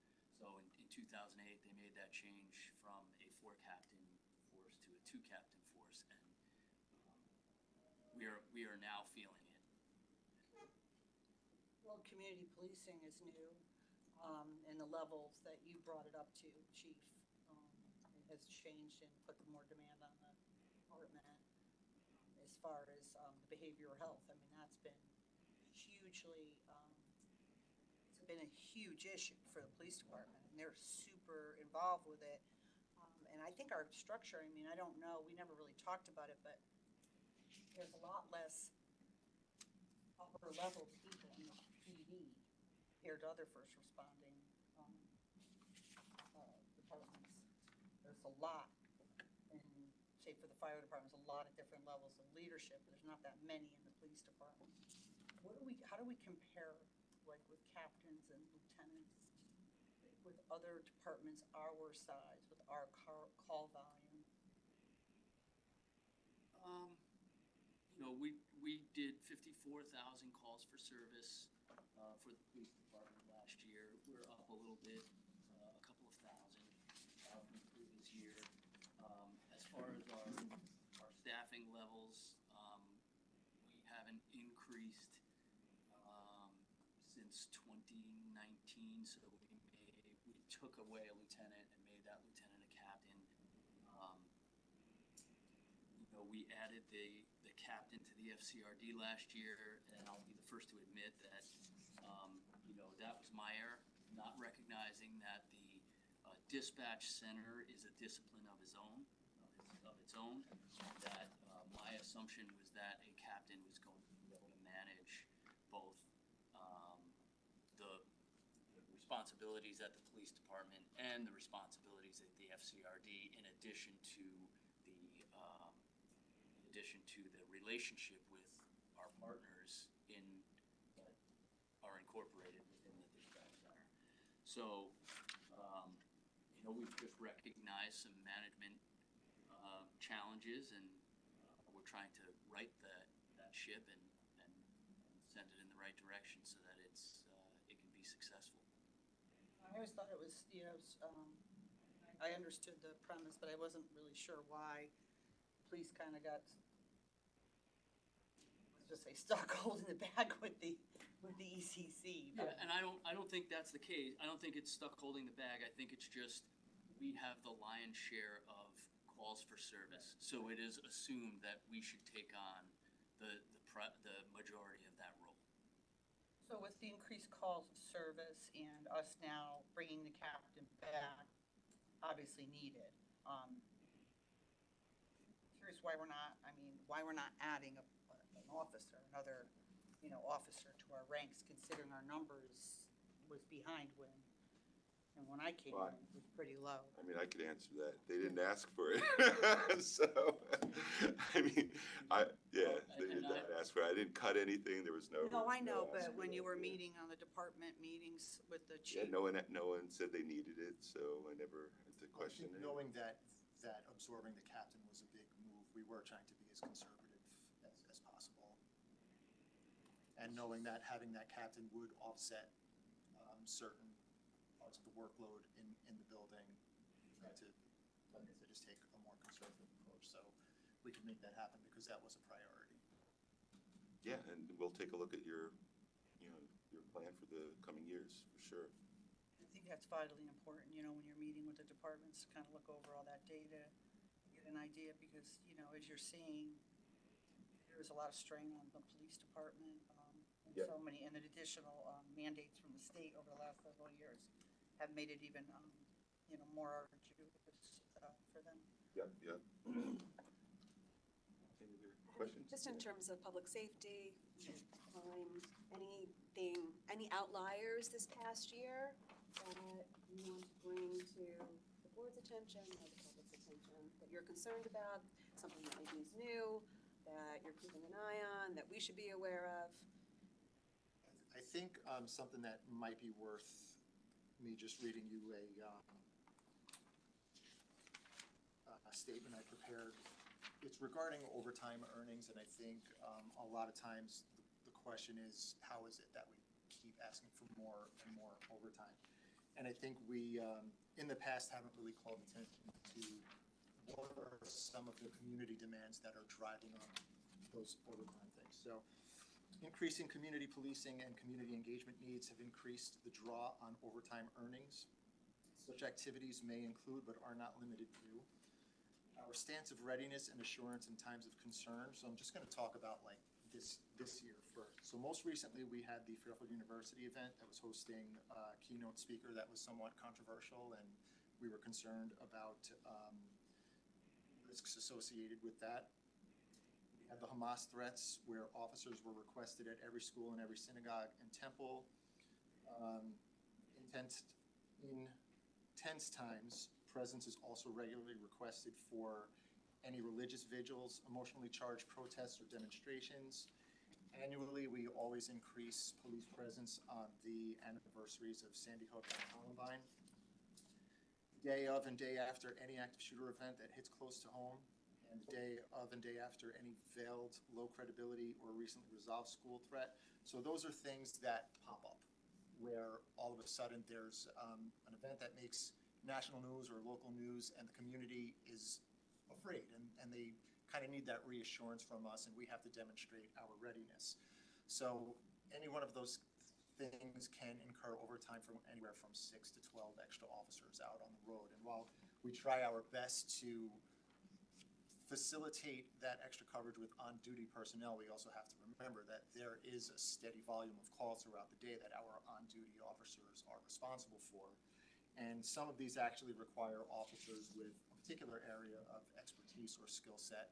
So we have to make sure that we're utilizing the right officers for the right job, and sometimes that happens off their regularly scheduled duty.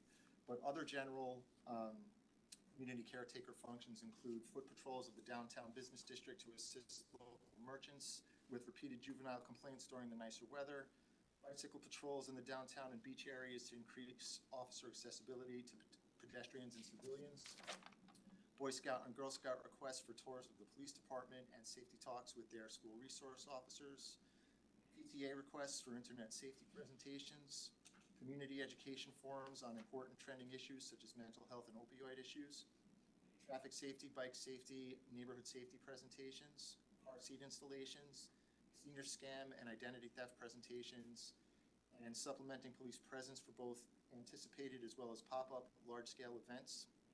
And these events seem to increase each year, likely due to increasing social media promoting them.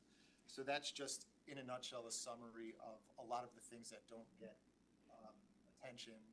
And it's not, I don't think it's general public knowledge that every time we're trying to staff those events or accommodate those requests, it generates overtime. When you staff an event, like if there's the event that you talked about, like Fairfield U, you have revenue offsets for that, right? Or you usually do those as part of your day-to-day, your wages, or would someone work an overtime event if it was at night and the school would pay for it? Or would a church pay for, an event? And if so, does that go in the jobs fund? Or? So it's dependent. When we have pop-up events that, let's say someone's going to have an event at the town hall green, and it's kind of one of those, nobody's actually responsible for it. It's something that the town supports. We would have to provide police services and security for that event. So that would come out of our overtime earnings, line in this particular case. In times, for example, SantaCon, we sometimes estimate those costs and turn that cost back over to the university and send them an invoice. Right. We have yet to have any issues with them paying. And in other events, like maybe a tense situation at a synagogue or a church, where there's some kind of perceived threat or maybe a heightened state of awareness nationally, try to absorb some of that with regular patrols, but then other times we might say, hey, listen, it's gonna make everybody feel more comfortable if we send out 4 patrols and, Right. and station them at the highest, times, and those are paid for by the town. Oh, okay, Yeah. okay. So like, I was at the menorah lighting on Sherman Green, and the police presence was very much appreciated by everybody in attendance there. I would assume that would be a cost the town would assume That is correct. for that. Schools, thank you, for, as a former Board of Ed member, for just knowing that we could pick up the phone and having an added police presence on those days where, heightened fears for parents. That would be covered by the town. If we're hosting prom and we need a police presence, the school district would pay for police coverage for those type of events. That's right, because it's a scheduled event that we know in advance, and the security posture is one that we have seen before and we are expecting. And in determining staffing and overtime, do you ever say, we're spending this much on overtime, maybe it would just be more cost effective to hire another officer to offset the need? And So there's a balance there, and I can also say that, to Brenda's point before about hiring and then evaluating, it takes us a year to get those people Up to, yeah, I up to remember. speed, so that we have that staffing in place and they're actually filling a billet on the road. So one can argue that it almost takes 2 years to even recognize the impact of those hires. I remember those from past budget discussions, but thank you for the added clarity, and to the first selectman as our town, the development around the Metro Center and more high-density housing and new businesses coming there, I could see the need for, to increase our staffing of our police, fire, and first responders being something that we're going to need to keep a close eye on for years. No other questions, right? Oh, actually, the communications line, can you just give a little more detail? So communications, About a 14% increase. so AT&T and FirstNet plus Frontier alone are tracking to be $163,000 expense for FY '24, with anticipated cost increases as well as increased investigative use of devices and cell phones. Rates increase each year, as does the need for usage. There's been a surge in technological applications to investigations and a high increase in demand to continue investigations while mobile. Cell phones and iPads are the key instruments used to facilitate timely, thorough, successful investigations to closure. Officers are relying heavily on phone calls and remote internet access to records, apps, and social media to gather information to facilitate completing more thorough investigations in a timely manner. And the radio upgrade project will also have intermittent impact on the communications line, but that will mostly affect the rental and storage line with the Crown Castle Tower. But that's basically communications. So we did zero-based budgeting for the communications line to really just anticipate what our exact costs would be, but we also have to factor in increased services and anticipated escalators on existing services.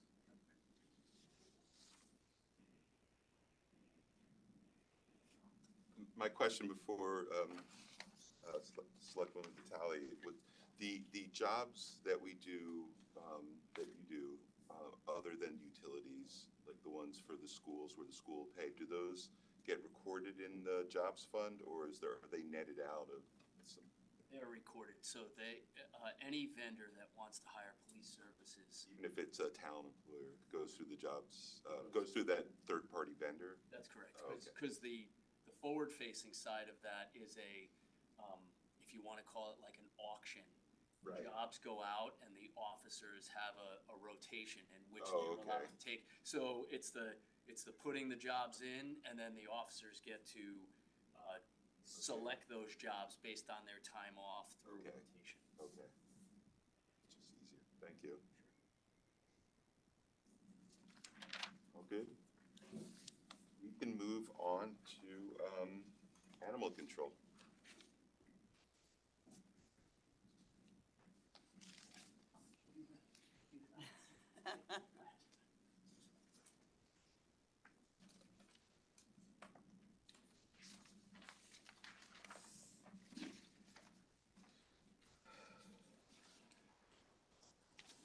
never had a tour of your facility. Could I get one? Absolutely. Cool. I think I met you when I was bringing, you were outside in your car and I was bringing like some old dishes. My dog passed away and you got out of your car and sold me a little bit. We make out pretty good on donations. People are really good with that. Dog food that they don't, dog food that they buy. All is the animal with, all animals respond. Okay. So I'm gonna let Paul do most of the talking, but really the highlights of the animal control budget proposals were increases in regular payroll, just due to the new full-time employee and some anticipated overtime. There was a lot of overtime this fiscal year because of the lack of the full-time employee and an increase in outside hours, calls for services, big investigations like animal cruelty cases, which can really take a long time and drive up overtime. So with the addition of the full-time employee, we do expect to see those overtime numbers trend down, but it does take a while to realize those. That was last year. Like, that's not in this budget, right? That, the full-time employee was last year, so they Last were fiscal. hired Yeah. this year. Oh, okay. It was in the budget for last year. That's why we're not seeing a headcount. The full-time position was filled in late November. And I don't know, Frank, if you haven't seen it already, payroll has been drastically affected by that hire. The 15-year veteran, really no push. Took about a month and stepping right up. The overtime figures for the month of January are back to what we're going. Be able to go on vacation? Yes.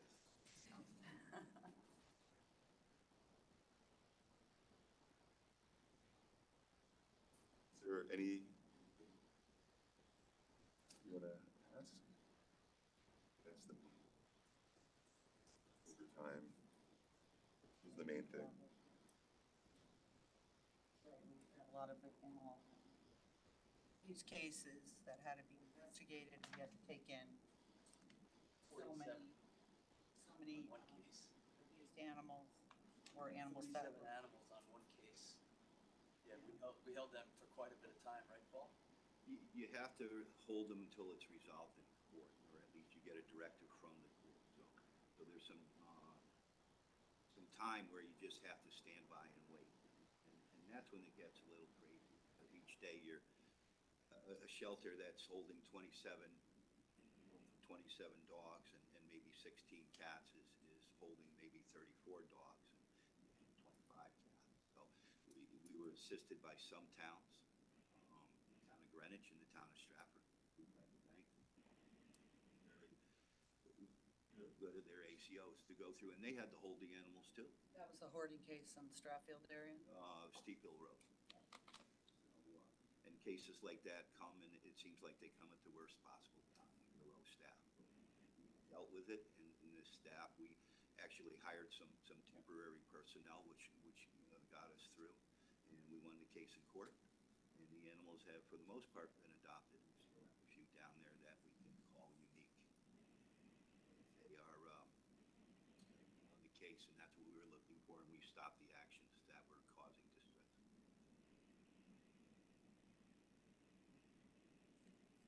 It's amazing how many we get of these. And we also deal with people who, from outside of our town that release their animals into Fairfield because they know they're going to get picked up by good animal control and be taken well care of. It's a burden, yeah.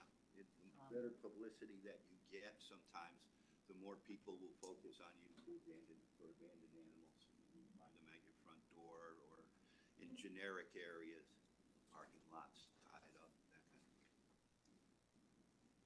So I don't have any questions. Any?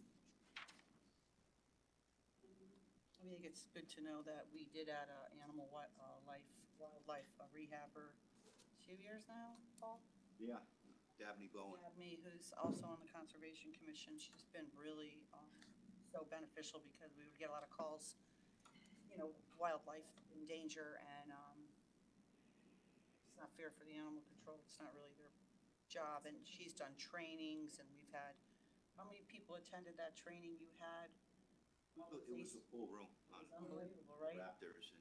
Yeah, it really drew ACOs and staff from other towns, wide range, because it was so informative. How to deal with, injured wildlife or understanding wildlife better. So I think that was a huge home run. Is Ms. Bowen the animal recovery line? No, animal recovery is a dead animal pickup line. Okay. He gets paid per Oh, animal. not like recovering, like getting better, but Got it. picking up. Okay. Where would Ms. Bowen? Or is she in conservation? Oh, she's doesn't get volunteer. Oh, wow. Worth their weight in gold. She's awesome. Thank you for everything. Any, aside from staffing, any other needs that you foresee in the coming year at the facility, just the space itself, or? We are prepared. We have a great facility. The town foresaw that. We have extra space for cruelty cases such as this. In an emergency, we can house over 50 animals comfortably at the shelter. We divide each cage into two. Due to that foresight, our facilities are good. Our staff has been changed effectively. So I think right now, we're just going to sit back and wait and see if everything works. But I think we're on the right track, and I think we hit a home run. Thank you for your service, and thank you to Ms. Bowen for her time to your department, to our community. As someone who's called animal control for wildlife issues, I appreciate having this resource. Thank you. Thank you. Thanks.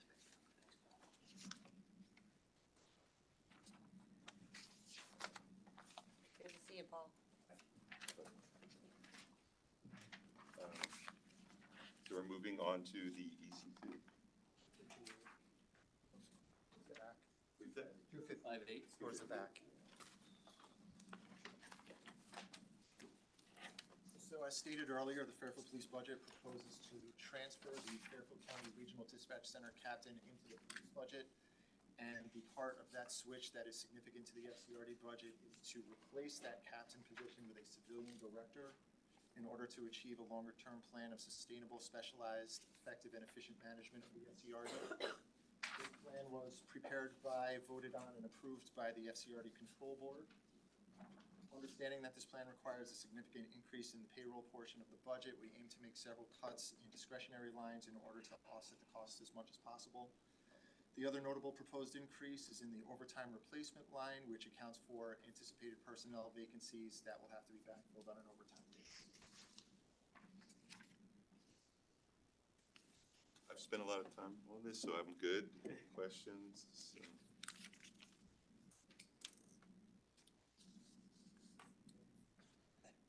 You are too?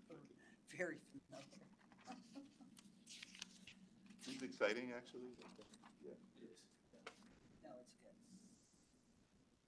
Can you just speak just to the partnership, in making these decisions with other municipalities that are serviced Yeah. by the dispatch center? So we've been fortunate because our relationship with Westport has been very, very good.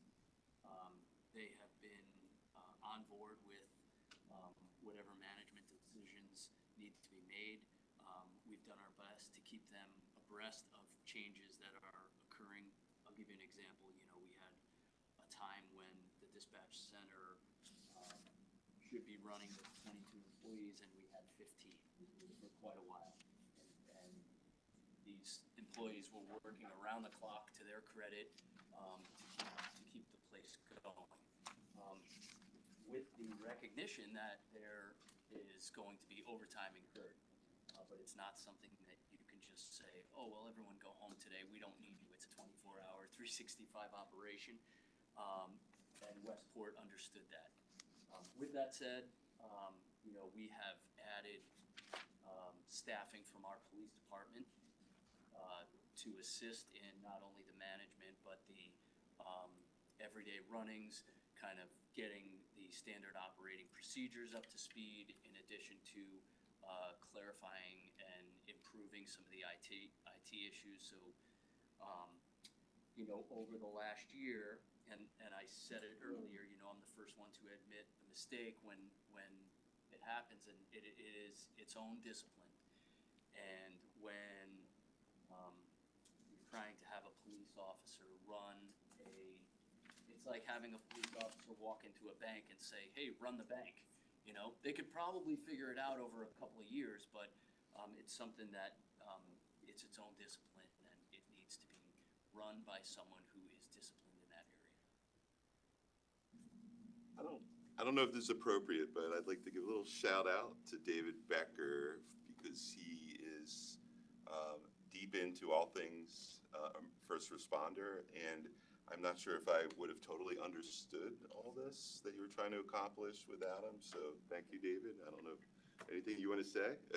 Yeah, no, I mean, just thank you for the opportunity on this item, along with some others, but this was, I think, one of my first budget meetings entering the town hall, and police department has been great to work with on this, and I think our message from the beginning was, let's get the center finally, there's all the plans and it's been laid out, let's do and to just get the center running, where it needs to be, and I think it was, the officers you have up there, the sergeant and the officer, let's do what we can to get them back out into there. Right, it's same with understanding the vision, it's all interconnected, and I think we're finally on that pathway, and but it'll be good for everybody when we're done. So a lot of people worked very hard for a long time to get to the true finish line of the functional regional center.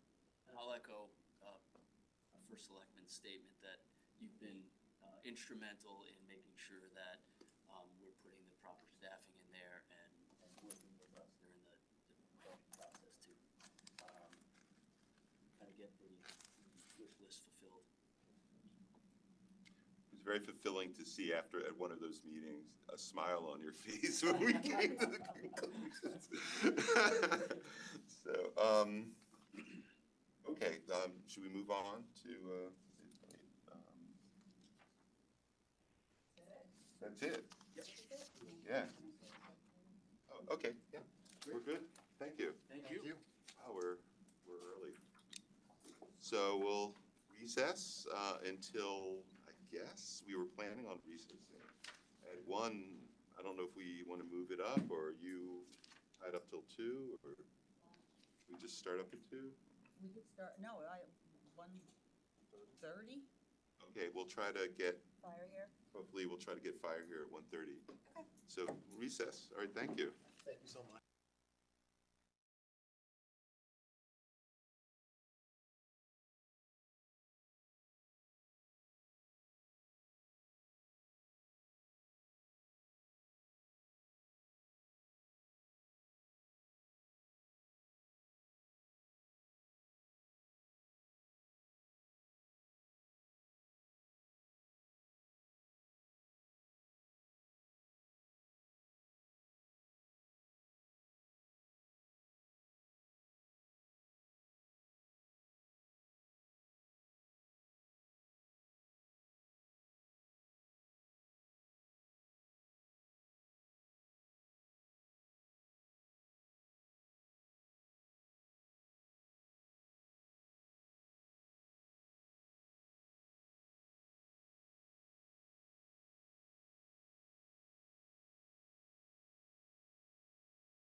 Christine.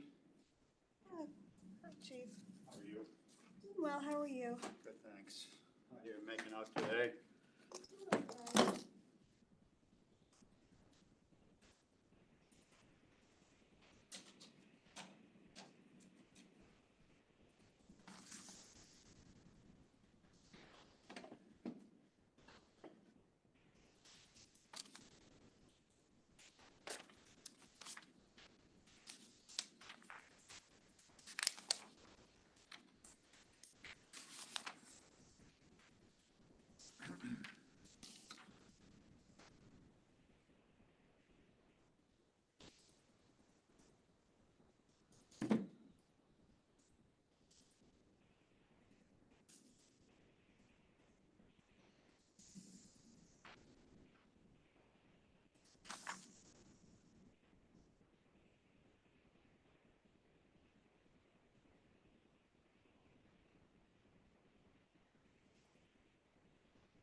Okay, Jeff, you got me now? Moving over to the table. Having a problem with the sound here. Yeah, I noticed that. I had it on in my office. You could barely hear the component. Yeah. Trying to figure it out. Usually when the podium has been here, for regular meetings, it's never been a problem. They're the same distance. We just switched from WebEx to Zoom, and then you think that's the problem? I don't know why. It's the same microphone. I don't know.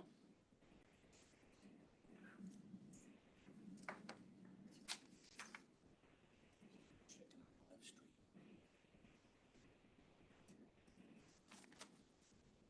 What was for lunch, Christine? Did you opt for pizza or did you get No, something we else? did not opt for pizza. How many times can you eat pizza? I mean, I could eat pizza every day. Well, I couldn't, but I could. Just went to Chef's Table and got picked up a sandwich. Always a Close. good spot. Yeah. Yeah, I went in, I hadn't been in there for a long time, and there's a line, there's always a line. And I just wanted, it was one of those cold, raw days, I just wanted soup. But used to be, in the old Chef's Table, you'd go over and serve yourself. You go, yeah, you haven't been here in a long time. You haven't been that in a long time. No, you can't touch your own food. Went to the firehouse. Yep, another good spot. Good spot. And try Centro. So they Yeah, have Centro's sandwiches great. for $5. Oh, the half a sandwich? The best. Oh. Bag of chips. The best. You don't And it's eat- Bellagio with bacon and $5. avocado. Yeah, really good. Yeah, that's the best deal in town. Send Jackie all the time out to that. Best deal in town. Yeah, it is. Okay, good to know. It really is. The gazebo part, right? They eat it there. Have you been to the brewery? It's beautiful. You'll see me. Not yet, I was sick for the whole, It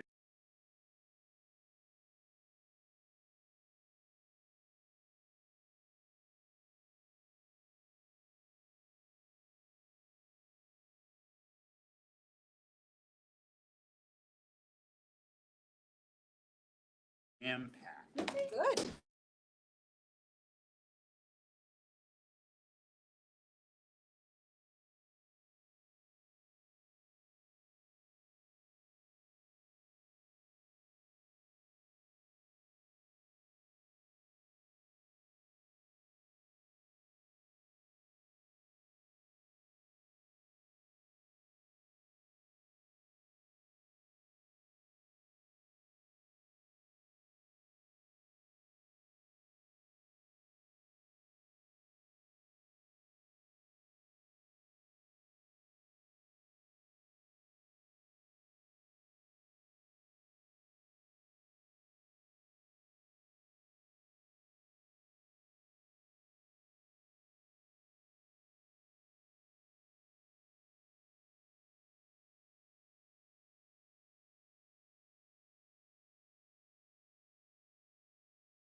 Recording in progress.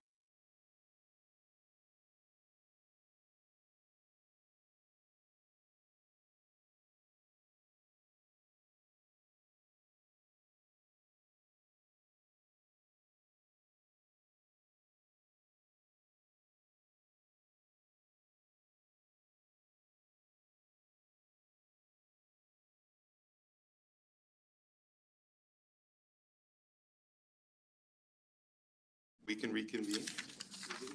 All right, we're ready to reconvene, budget meeting. Chief, Good afternoon. good afternoon. So we are, it's all you, I think, for the rest of the day. Well, hopefully not the rest.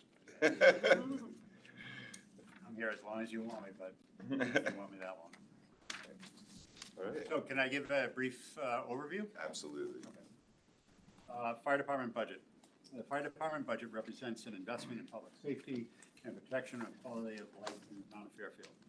I want to note that our budget supports an amazing staff of 100 women and men who work to carry out the mission of the fire department, and their service to this community is extraordinary every day. There are 5 main drivers of the fire department budget increase.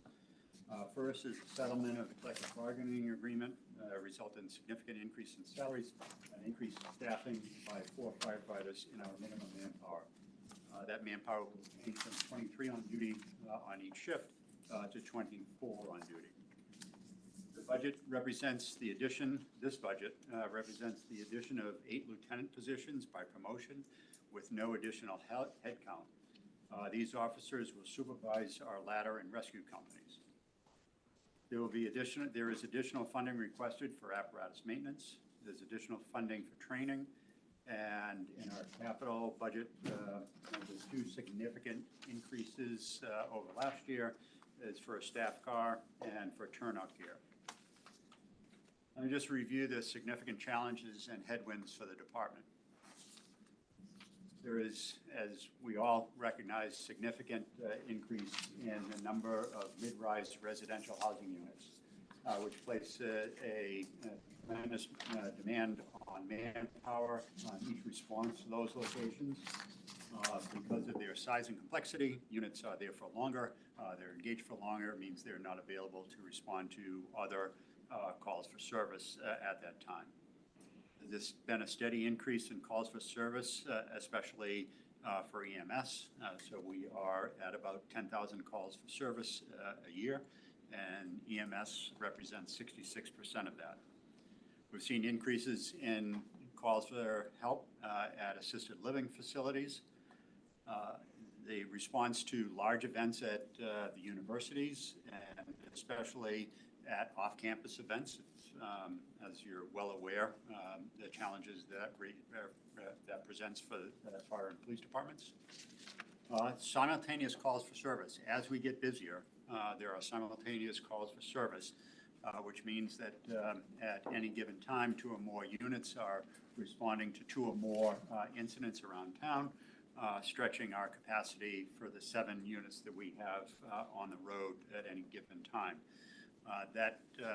Those simultaneous calls for service means that if Engine 2 out of Jennings Road is responding to Commerce Drive, and there is another call in that district, response to that second call will come from further away, longer response times. Certainly an issue that we will continue to monitor and plan for. We expect and anticipate changes in OSHA regulations. They have announced a interim rule, a proposed rule that is in the comment period.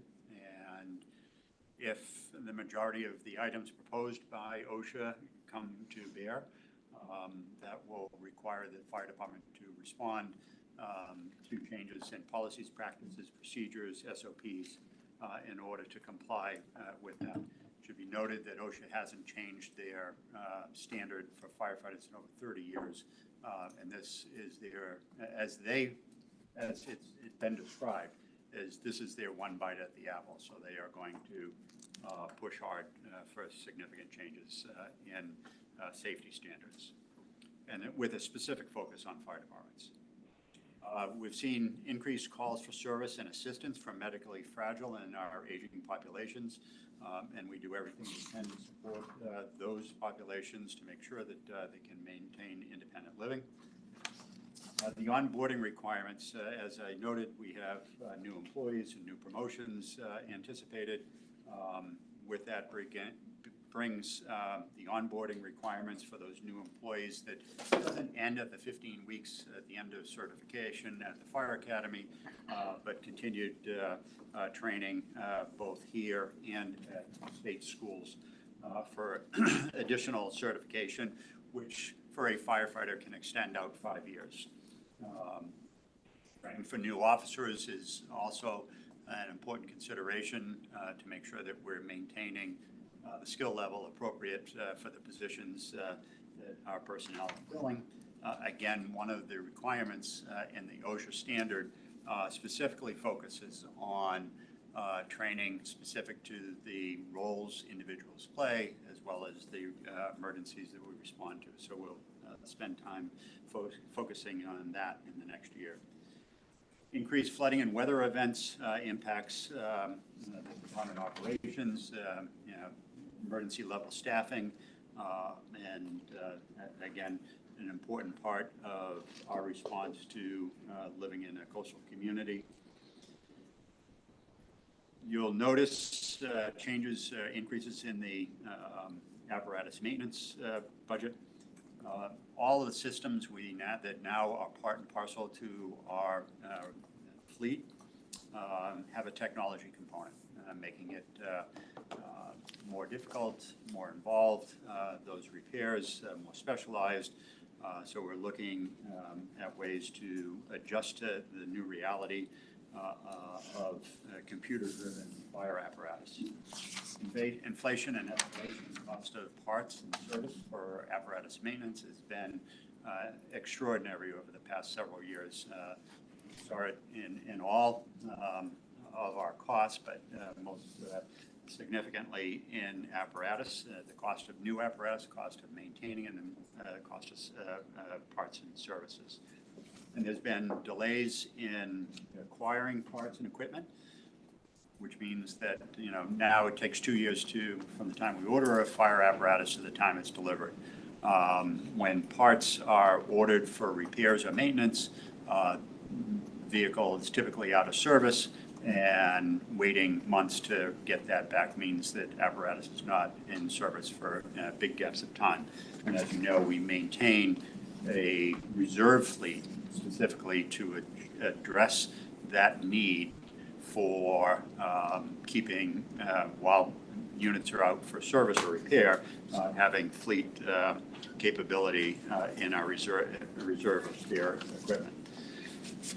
A lot of attention over the past year with the successful passage of the cancer bill. As a result, we will adjust, and again, not only in the cancer bill itself, but in OSHA regulation that we are anticipating, changes in demands for equipment, turnout gear, policies, procedures, and training as part and parcel to that. And lastly, and I've spoken to this on many occasions, one of the most significant hazards that the Fairfield Fire Department responds to is I-95. You saw in the past year where one of our the rescue truck was struck by a DUI driver in the middle of the day on a Saturday afternoon. And if it wasn't for the blocking procedures that we follow to protect the work zone, the emergency work zone, there would have been multiple fatalities of our responders. And as has occurred to state police in particular, tow truck operators, and fire departments in other parts of the country. So, I mentioned that because this remains a dangerous job, both in firefighting and rescue, and I-95 represents one of our more particular hazards and concerns. And with that, I will stop my comments and open up for questions about the budget. Can I just ask, the OSHA is mainly focused, the new regs on gear training? It is all encompassing. Okay. It is a very comprehensive document that will cover all aspects of firefighting, from staffing to and to out rules. Training is a big part of it. Breathing, respiratory protection standard, which was the basis of a majority of the OSHA standard affecting fire departments. but it expands to, all of those other items that I mentioned. Is there a estimated cost if this all, comes through, or is, what that would be for next year, the year after? So, to say that, Fairfield Fire Department, because of the position that we have taken, as you recall, we had an OSHA inspection last year.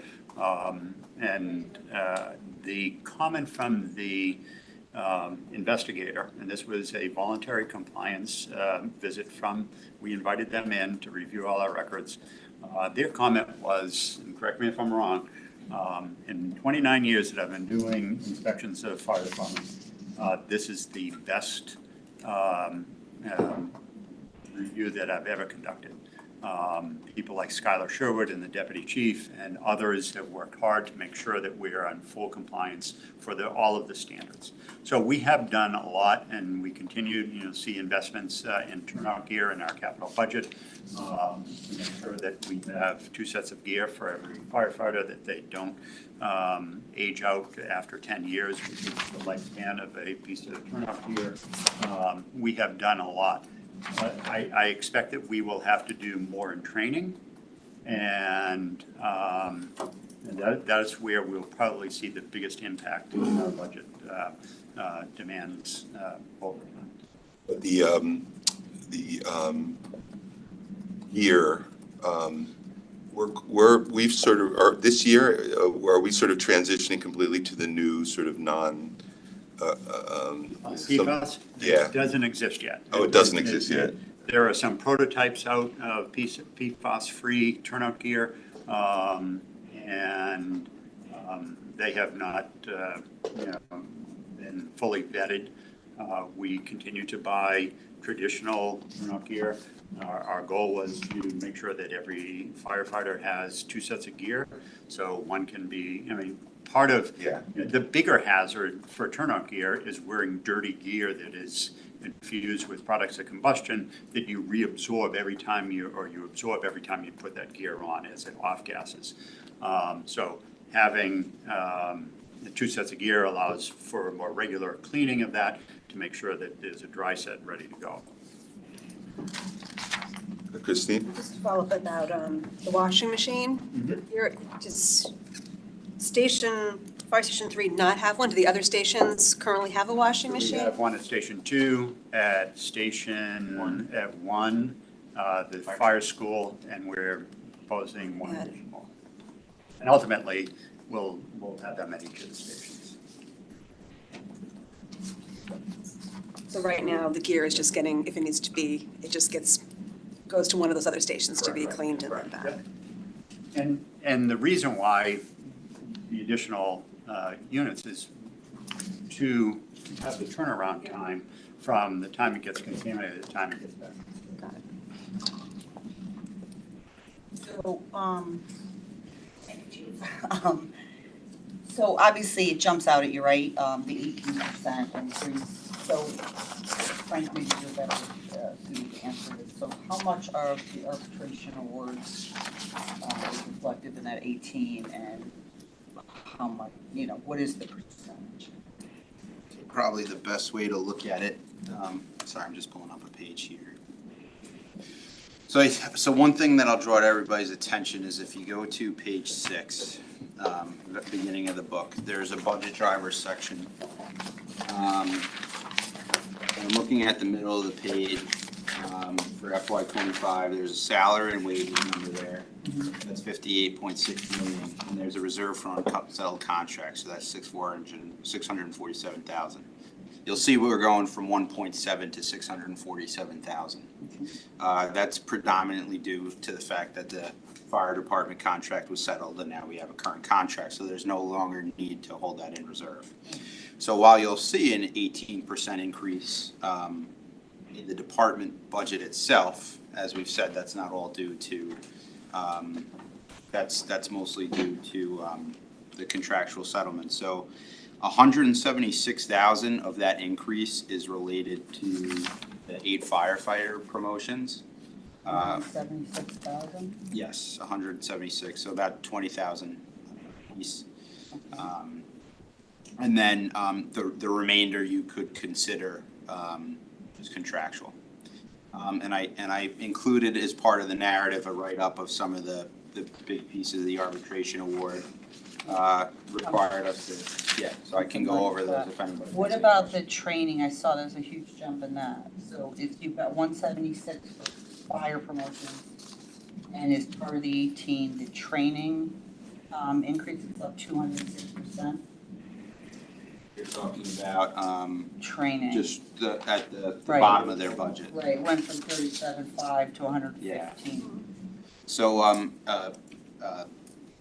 Dennis or David may be better to answer that question, but essentially it was to, with anticipated to bring training up to the parity of our other public safety departments. That wasn't necessarily to do with the arbitration, but like I said, David or. So let me, all right, so I'm just trying to understand, because I know the fire training is mostly capital too, right? There's capital at the fire training school. I know we're not there yet, but, so I just want to help me to understand the fire promotions. I know the fire commission wrote a letter, I think it was in January, regarding waiting for the station study before we made any substantial changes to the department. So is there a reason why this came from the? So, it is, the station study has not been approved, so we are not on a glide path to have that. The budget for next year has to be on now. And you'll recall that in the past, I had requested funding for additional officers on the rescue and the ladder truck, and there were other priorities. And the first selectman recommended that this be the year that we make that change. What You want me to is speak to the that? status of the station study? I'm not ready to do that. I want to understand the existing facilities that we have and the needs we have for the existing facilities. I felt that doing a study about moving, that included moving facilities, and I talked to the chief about that, moving facilities, moving a fire station. I don't think it's a realistic or a needed, it's not realistic in the short term. It might be an opportunistic thing to do if we can find a place to do it, but I don't believe that it's going to be a good use of money. I'd rather know what our existing facilities need, and whether or not we should be doing larger renovations of our existing facilities. Right, but commission and everyone was in agreement, especially the fire commission. Their letter said very clearly, we believed a proposed station study of location, equipment, and staffing is the best path forward for the town, and urged the Board of Selectmen to approve it forthwith. Right, and I didn't. I think that's within my purview, so I disagree with that. No, I understand, but I mean, Yeah. the whole community would be interested in what's knowing, and it's not necessarily, Dude, nobody knows what the station study would result in. It could be to add a station, it could be to, who knows what it says. Well, because- it will probably say to add a station. I think that's. But they're professionals, and none of us, no one on the Board of Selectmen is a professional in that I area. think that's actually, I mean, well, if you want to propose I don't have a professional to, degree in I know. fire safety, and I don't think anybody on the board does. I know, that's my call. That is my call. You That's don't my think we call. should have a study? Not right now, no. I think Even we're, though the fire commission unanimously. well, the fire commission's made up of a bunch of people like me. So I think that it may be worthwhile at some point, but I'm not ready to have that done because I don't really understand the reason for it right now when our firehouses are in such, really, some of them are in terrible shape. So what I would like to do is, before I start hearing about, moving fire stations, which I think is, part of the reason for it, I'd like to know what it's going to cost to have nice fire stations that can hold our equipment, the equipment we need, and house our firemen in a way that they can be comfortable, because right now some of them are in just terrible shape. No, I agree. And I hear you, I hear But I you. mean, to It's not a invest money- stupid, it's not a I didn't say stupid stupid. request. No, it's not, I'm saying it's not a stupid request. I just don't feel comfortable doing it. So I get your concern, and you've stated it, so I get your concern. Right, but You're not going to talk me invest- into it. No, I'm just sharing my opinion. You've made do it, what you've you made will it with very, it. very clear, But very, what very I'm saying quickly, is and I respect your To opinion. invest money Yeah. into anything without a study that gives you solid information Yeah. doesn't seem very prudent to me. I think it's prudent for me to look at an ROI of everything we do. And I didn't see the ROI on that study. And I don't think there was universal buy-in on that study. So I believe I'm going to hold off until I have a better picture. I mean, we can do that study. We can go out and do an RFP, another RFP, or we can move ahead with that study and get an update on price. I'm just not ready to do that yet. So Yep. can you explain the unilateral decision to promote, I don't know how many, fire department? 470. I'm going to leave that up to my friend, Mr. Becker, who is As more of an noted expert. also by the chief, this is something that has been known for many years.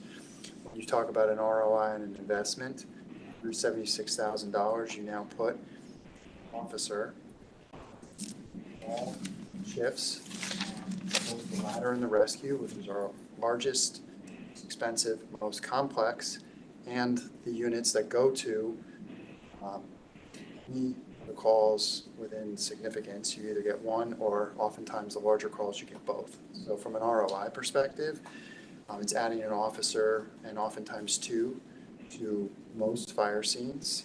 And it is adding the trained officer versus rank and file firefighter filling in that seat and that role on all of the incidents that they roll to. So, and when you're talking dollars and high impact, it's a very high impact item. It matches up to most of our peers, bigger, large and small compared to Fairfield, volunteer or career. They're oftentimes rolling with an officer on those trucks. So, looked at the dollars. Chief, do we have officers on each truck now? So Lieutenant rides on each of the 5 engine companies, the pumpers. There is a assistant chief on the car. The rescue and the ladder truck have 3 firefighters each. Lieutenant is OPE?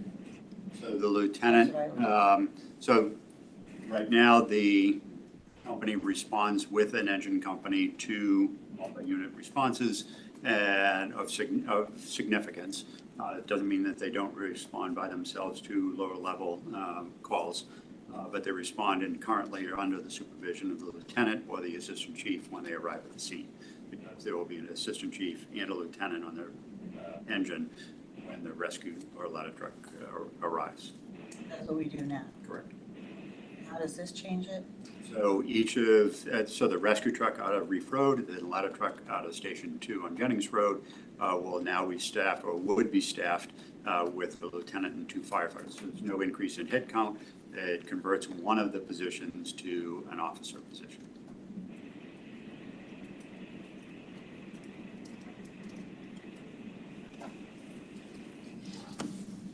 And then the training, and I don't know what the current status is. I know that there was negotiation going on, so I don't even know if we're allowed to talk about this in public, but, so we were paying firefighters $25 an hour to do trainings at the fire school.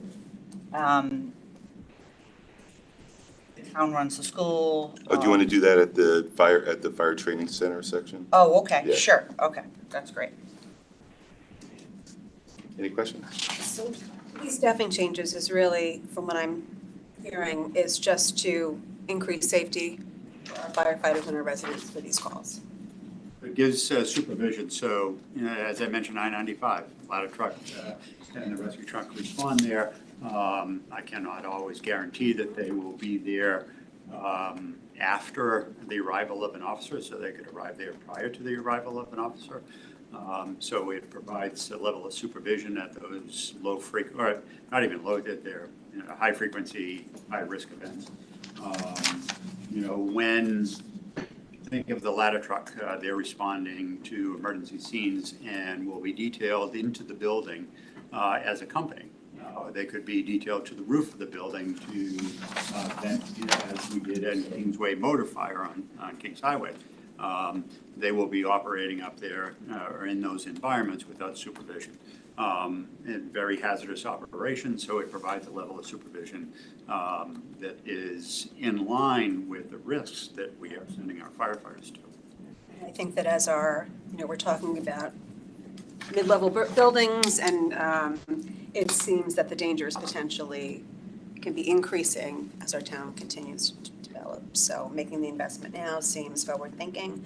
You talk about I-95, and I'm going to forget the language. The Board of Selectmen voted for the state. You were supposed to, you know what I'm talking about? Yeah, Standpipes. yeah. Any additional not information in heard anything. terms of that No we should action on be? that. Many fire departments refuse to sign that level of letter of agreement. It was shifting the burden for maintenance and repair of the standpipes on the highway onto the municipality. We objected to it. The Board of Selectmen approved a letter declaring that. But there's been no action at the state level. I think that CCM is involved, as well as the Council of Small Towns and the Governor's Office, to try to find a reasonable solution. Okay, so we're not budgeting for that, No. as we discussed. Okay. Who did we write that letter to? To the governor? So it was to DOT, and they had requested an acknowledgement. Right, okay. Go ahead. No, I think that was it. I'll ask a quick question. You know what your FTE is as of today? Is this your current FTE? The 99.32 was last year, It was approved. So it was 96. I don't have. But I it's don't have much. below, So yeah. That represents the 4 new firefighters that are part of the collective bargaining agreement. Oh, no, that's in fiscal year '24? Fiscal year Fiscal 24, 25. there were 99.32 FTEs. Yeah, do you know what the actual is now? Or- The actual right now, I think would be 101, right? Because there's two in the academy. There were 2 that Two in the retired. academy. In the academy, okay. So we are. We're above it. So essentially, the thinking is that on July 1, right, we operate with 4 positions that are staffed with overtime slots, and I did with that analysis, and it's cheaper to staff 4 slots with overtime slots instead of people. So right now, with the collective bargaining agreement, we know on July 1 that rather than, if we're 4 down right now, with the collective bargaining agreement, we'd be 8 down. So we need to have 4 ready to go on July 1, so we continue to operate at that structure. So there's some in the academy right now. And you're in the process of hiring another? So there are 2 at the academy, and as Frank pointed out, we'll go back to 4 vacancies, and we will hire in September for any vacancies that are created between now and then. And Frank, if you did that analysis on the cost effectiveness of hiring a person versus OT, like, is there a formula for that with the fire department?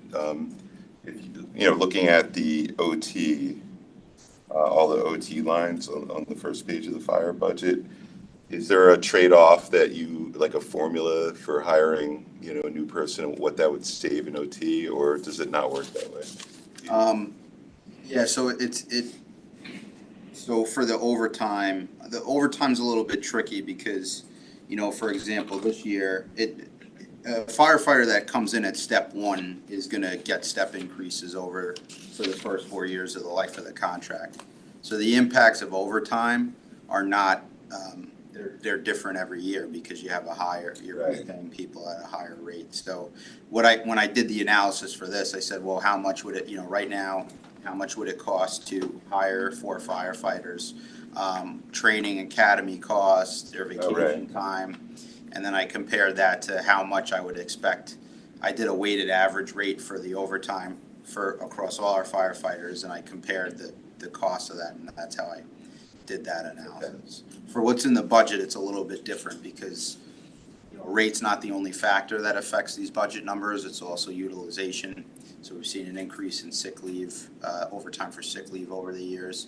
So, even when this contract wasn't settled, some of those overtime numbers continued to climb, even though their contract wasn't settled, their rate didn't change at all. So you'll see some different percentages in the contract because, like I said, it's utilization and rate, and the utilization can fluctuate from year to year on the overtime.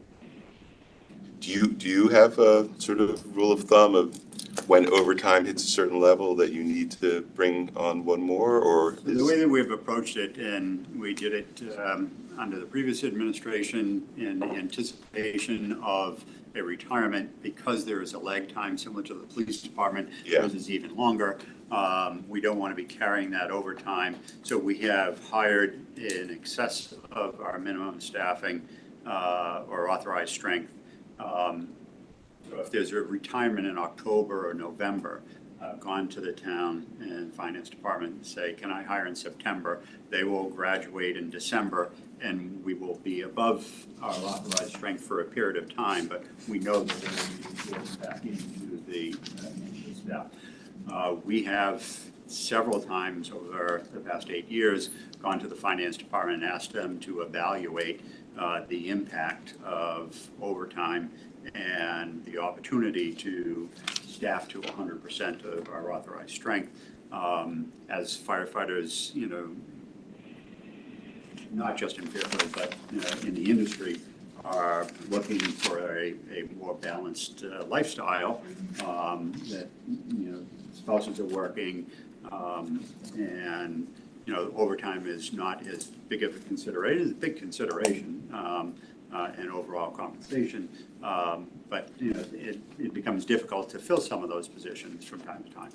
So we've looked at it, and there is a marginal difference between the cost versus the benefit, and as Frank points out, that can fluctuate. So we could make the numbers look like it could justify increased staffing, or we could make it because the delta is so slim.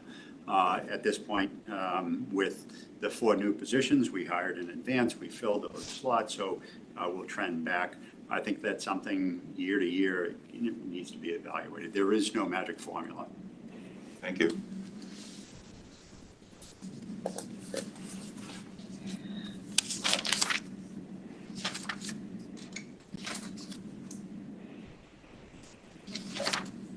Any more questions? All set? All set? Thank you very much. Next.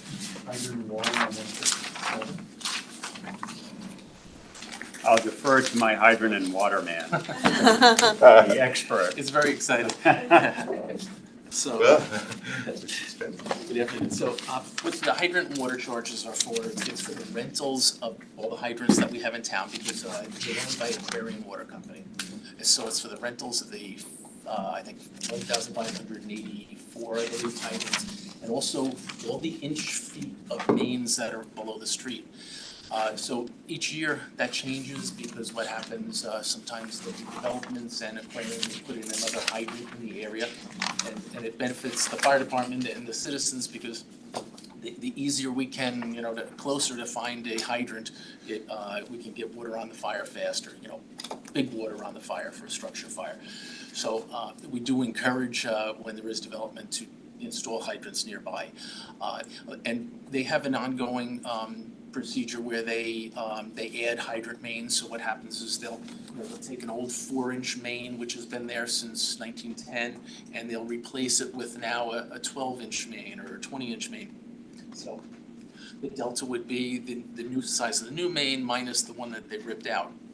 So at the beginning of each year, they analyze how many hydrants, how many inch feet of hydrant mains, and they've got rates set by Pura. And on top of that, though, there's some also adjustments that they've gotten by Pura, little cost, little inside things that Pura has said that they can do. One's called a WICA water infrastructure fee or whatever. So these surcharges and credits also get put onto the budget. So we worked with Aquarian to get preliminary information around budget time. And then later on in February, I always ask finance to watch for the letter in the first Selectmen's office to watch for the letter with the most updated information from Pura. So based on that, I speak to Frank, and we get the figure. So it's like getting our UI bill, but this is our bill for the water from.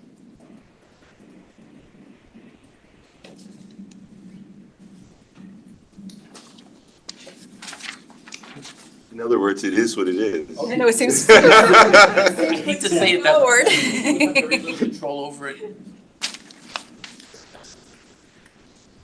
Okay. Do we have any Any more questions? Controversial than overhead power lines. Underground water mains are a lot easier. Yeah. Do you have issues with these fire hydrants not working or being in disrepair? We found that Aquarian is very, very responsive to us.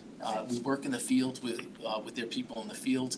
We each have contacts of the higher ups in case there's any problems, with anything else in distribution, water, water discoloration, any, shutdowns and things like that. They are very responsive to us. And also, they're also responsible for the dams, so we deal with them with the dam response plans, the emergency plans there, and they're very good. I just want to add to that. 3 years ago, when Holland Hill School was being renovated, there was a deficit in water supply for Holland Hill School. As you know, could have jeopardized the opening of the school and added significant dollars to the project. Based on our relationship with Aquarion, we asked them to review work that they were doing in the area, and see if adjustments could be made as part of another project that would improve the gallonage required, the fire flow required for Holland in the school, and they did that. They are not allowed by Pura regulations to make additions to their system. It is all an assessed fee. There are areas of town that are unhydrated, and we would want them to extend the main. They're not going to do it on our account. They don't have, because they would have to pass that cost on to all of the ratepayers. But where we can influence, their plans, like Holland Hill School, or as the deputy said, if there is a development, we'll look to see if there are other changes in the system that could be made simultaneously that could be incorporated in the project that would improve the overall health of the system.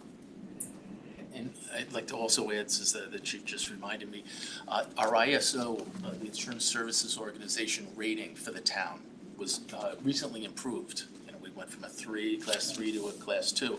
And what that does is that gives people better insurance rates. And a large part of that assessment is the water infrastructure, the hydrant main infrastructure for a town. And Dan Lawrence, the vice president of operations, water operations, worked hand in hand with us, and he had a master plan in his mind with us, and he improved it for the town, and that was passed on to you. So I do like working with him. All right, good to know. Thank you.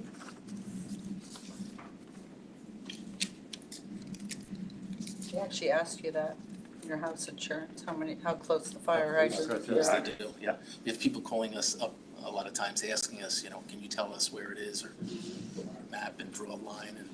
Walk down the street. Walk down the street. They ask us, so we do it. The best rate is less than 1,000. Any more questions? Okay, we can move on to the Regional Fire Training Center. So, EM first. Wait, what? EM is the next. Oh, emergency management, sorry. And then roll into. Emergency management. so not much change there. You will see. That was just, that again? Page 160. Yeah, page. 161. It's right out. Right, okay. Yeah, minor dollar changes. So let me just emphasize the value of this budget. First, we received $31,000 from the state of Connecticut to offset our expenditures. This is a operation, is collaboration and coordination of all the departments and some non-governmental agencies like the Chamber of Commerce, the Red Cross, and partnership with the State Department of Emergency Management and Protection. It was very evident during COVID how important emergency management is in the town, in coordinating everything from our response to the safety of our employees to ensuring businesses were able to survive and get back on their feet. And next Tuesday, we are coordinating a reunification training for the Fairfield Public Schools and all of the emergency managers, police, fire, mental health, social workers, and school systems at Black Rock Church, which is our reunification center for an emergency that might occur in a school. Good opportunity for us to bring all those people together, learn together the best practices for reunification following an evacuation and relocation of students from a school for any reason. And I know that you know Jennifer Barahona and her role in Sandy Hook. And, in the presentation she's made after that, described how important reunification is and the potential to re-traumatize students and parents if not done well. Emergency management has taken, recognized the plan that the police department and Eddie Waya in particular, when he started as a sergeant working on this plan in 2015, and we just need to practice it, and that's another function of emergency management. So I just want to recognize, the collaboration with all of the departments and agencies that make that system work. And obviously, we got to see that up close and personal during COVID, and I just want to, once again, compliment Chief McCarthy for his exemplary leadership during that entire time. Obviously, it was a team effort, but he guided us, kept us, on track, made sure every little detail was handled, and obviously, it was the mother of all emergencies that the town has ever had. And Dennis did a wonderful job, and we all looked to his leadership, and a lot on our plates at the time, but we got through it. Sometime, that's for sure. Any other? Small budget for a big, big benefit, for sure. Yeah, when you talk about return of investment, this is certainly. Yeah, that was definitely a good one. Yeah. Questions? Just in terms of people signing up for the emergency alert. CERT team? Alert. Just for the alert. I'm sorry. Things have been thankfully kind of, peaceful the Yep. last couple of years. I want to make sure that our new residents know about it, and have you seen any kind of practice, how many people are signing up, or if there's been any? We have about 10,000 unique subscribers to emergency alerts. And what we do whenever there is a significant weather event or a crisis, we push that information out because it's a great motivation to get that information. So we've been creeping up, but not significantly. We put out a blurb in the next select. Yeah, just saying, hey, yeah. please sign up, and maybe even make a QR code that they can do it that way. Yeah. Work with you to do that. You're right, though, during storms is when they all. It's just. I can never name that People- storm. Isaiah. Isaiah. Isaiah. Yeah, that was a heck of a fun storm. That was a fun one, right? No bread to sign up for Right. the priorities. Okay, should we move on to the fire school? Regional fire school? Further back in the book on 264. Yeah, it's the last section. So if I I can start with the revenue for that, because I think that it is. I have read it. So, we received a state grant. We have pushed hard through our delegation to get improvement in our state grant to run the regional fire school. And you'll see that in the current fiscal year it's $70,000. And we're successful, as were all of the other 9 schools, to get that number up to $125,000. $127,500, excuse me. Big important part of the operation of the school, because the school does serve our neighboring communities, and in particular volunteer fire departments, and that's the purpose of the state grant. But it also offsets our capital needs for the facility, and that's an important part. And we made a commitment when this was established as a standalone budget. We created a sinking fund so that should we need repairs to the burn building or need additional equipment, that we would be able to purchase that, and the state grant helped support that. Training fees. We don't operate any of our programs at a loss. All of them break even or turn a slight profit, and when I say slight, it's dollars, very little, but all of the program fees are intended to cover 100% of the costs of the school. We received $37,500 from the town of Fairfield and that's in the fire department training budget. It gets transferred to the fire school budget. That allows us to manage the overhead, doors open, the lights on, the basic building utilities. It doesn't cover all of that, but it covers significant, probably about a third of the cost of operating the school, the infrastructure of the school. And then the fund balance is the transfer into that sinking fund. Like emergency management, the fire school allows us to do a lot for the region as the regional fire school, but the benefit to the town of Fairfield as a facility and a resource that spans every single department in the town. Many of the boards and commissions are now finding that the facility is a good location for meetings.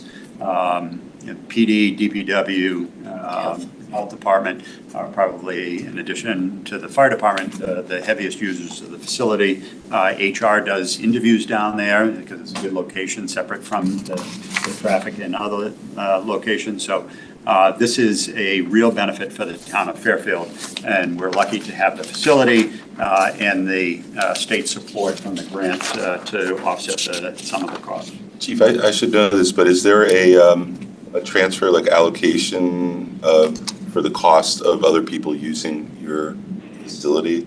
So those, that is represented in the revenue page under fees. So those fees are in the $200,000 that is derived from tuition or usage fees for the facility. So like TPC, like some fee will. No, we would like to charge them if we want to do that. No town bodies. No town bodies pay anything. Now, one of the challenges, the building is not open at night. And one of the struggles that we have is who opens it and closes it. Right. As you experienced for the last meeting you had down there, for I think it was the Board of Finance. Yeah. We don't have staff there at night, so there probably should be some a fee. transfer. So there should be, similar to how using a school, right? Similar to the fee that is charged for secretarial services and note-taking for boards and commission meetings. Include a fee for using the school that would allow us to hire a part-time person to manage the facility for that period. Someone does have to be there when there's a meeting, right? Yes. And that's one of your people, right? So typically, if it's one of our people, it would be paid at overtime rate. Right. So having, what we have done Zoning, they're in what we call trusted partners. Tim Bishop, Jim Wen. Jim Went, and Emmeline are the three people that have managed that. Prue does it and did it for the finance meetings.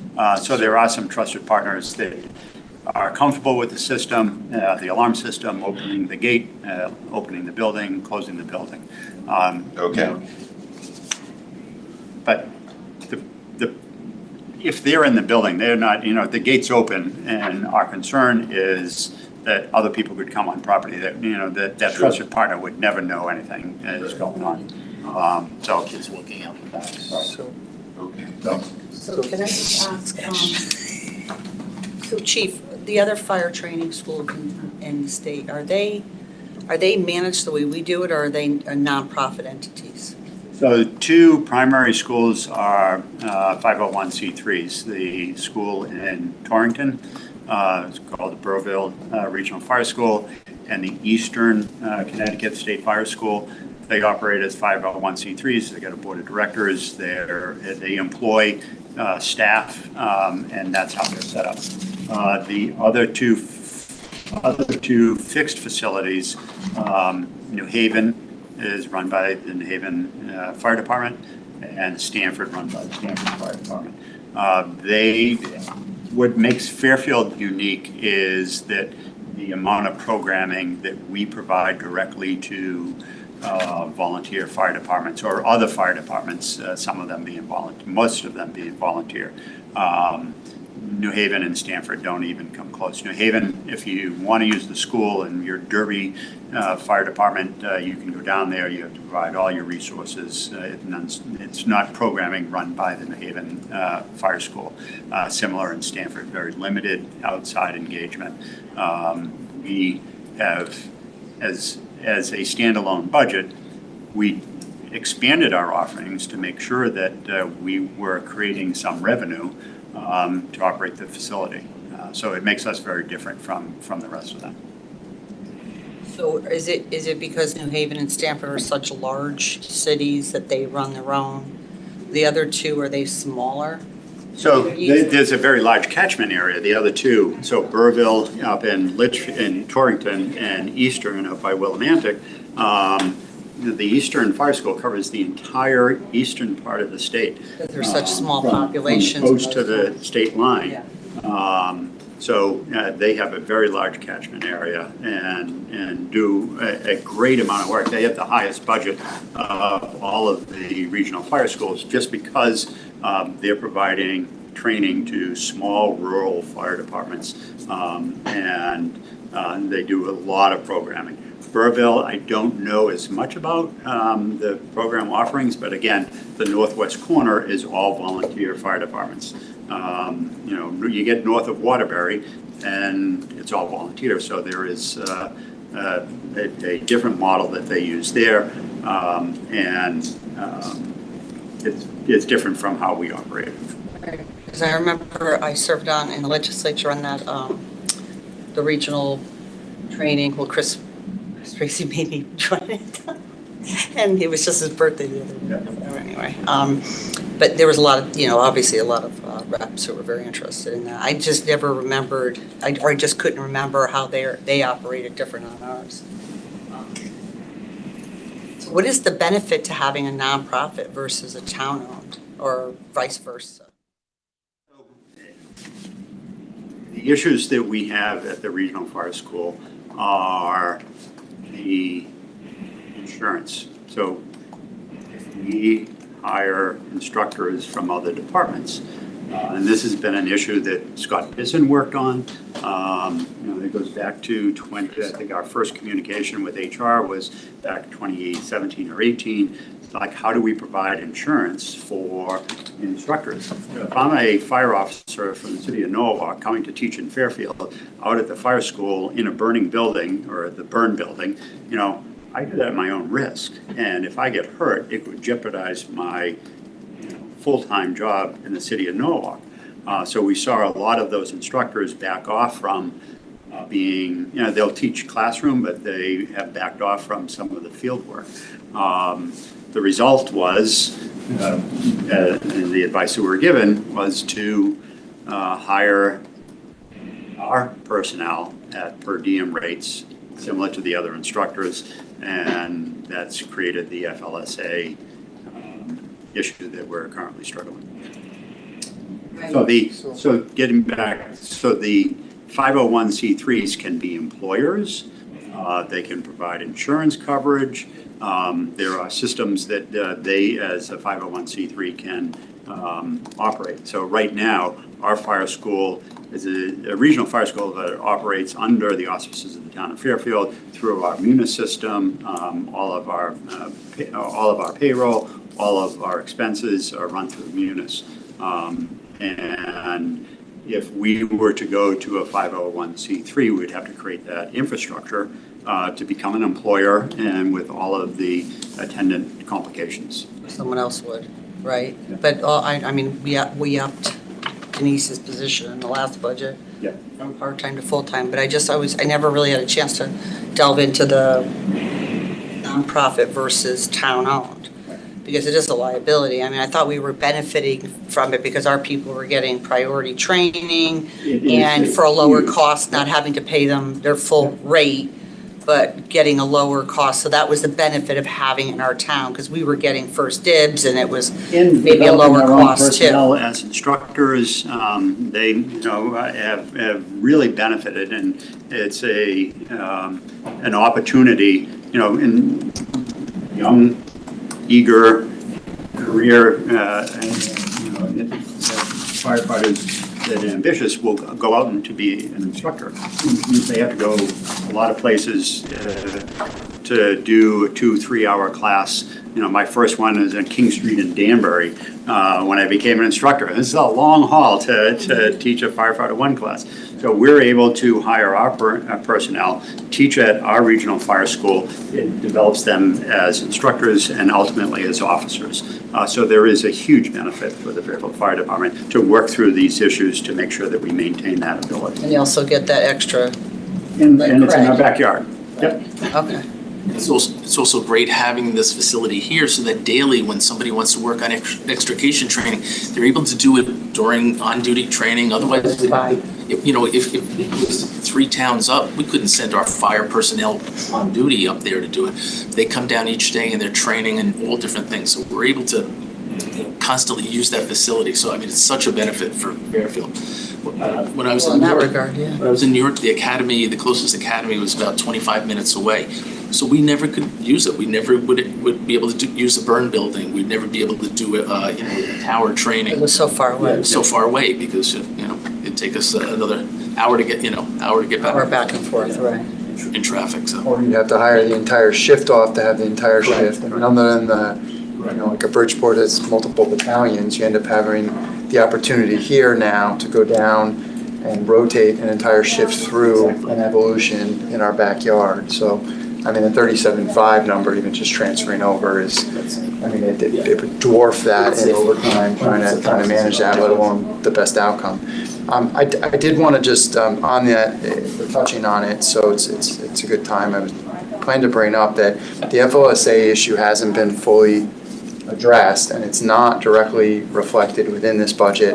I don't believe that we will be in a position, at least at the Board of Selectmen level, to bring adjustments in. We're hoping for possibly during the Board of Finance, but there's definitely, we're going through what those constructs may look like. Moving to a 501 or quasi-governmental at the direction of Fairfield may not necessarily work as a way to deal with that. So from an FLSA perspective, we are unlikely to be able to continue to just pay our firefighters as instructors at a different pay rate. So there's we're trying to work through what that will cost and how that affects the budget, and working with attorneys and yeah, I know it's in flux right now, but I wonder how that ends up. I mean, depending on how that shakes out, then I don't know that this is all now then a benefit to us. It might not be a cost. Yeah, and I think that's we have to pay the full rate instead of what we're paying now. It might not be a cost benefit anymore. Yeah, if you simply run the numbers as of right now, it's gonna be a substantial, expense. So we're trying to look at is what revenue offsets, if we had the fire school more active, other courses you could bring in, we're looking at what that would look like still with the outside instructors and their rates and sort of the blend. We've spent a amount of time on it, ranked fire school. Just unfortunately, the crunch of delivering the budget, we decided to lock with the existing numbers. We also didn't want to just drop artificial numbers in, so but I want to make sure to disclose that we're still working on FLSA. It's still in the grievance process? Not grievance. It was brought to our attention, it has not been. Oh. On the fund balance, is it just the 2 year, like 120 plus whatever interest at this point, or is the fund balance larger than? It's about, I want to say over 300,000. Oh, okay. 320,000. So we contributed in the past then? Yeah, so any surplus falls to this fund because it's its own separate fund. Okay. The one thing I'll say is that probably here in the Board of Finance, I'd recommend an adjustment. So these budgets have to balance. So if you look at the regional fire school budget, there's $425,000 in revenue. There has to be $425,000 in expense to do it.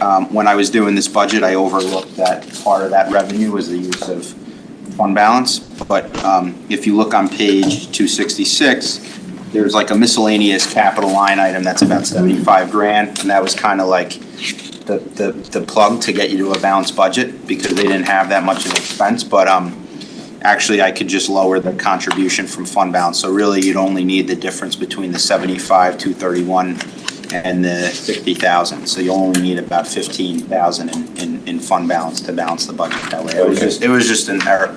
It's an error on my part. 15,000 which year? This year? For FY25.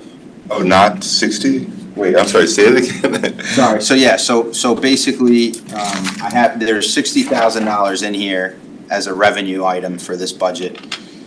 But they don't have, the department doesn't have $425,000 in expenses, so.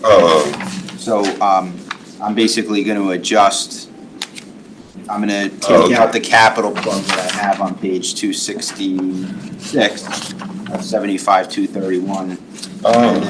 And I'll balance the budget on the revenue side. So they won't use as much fund balance as this is proposed.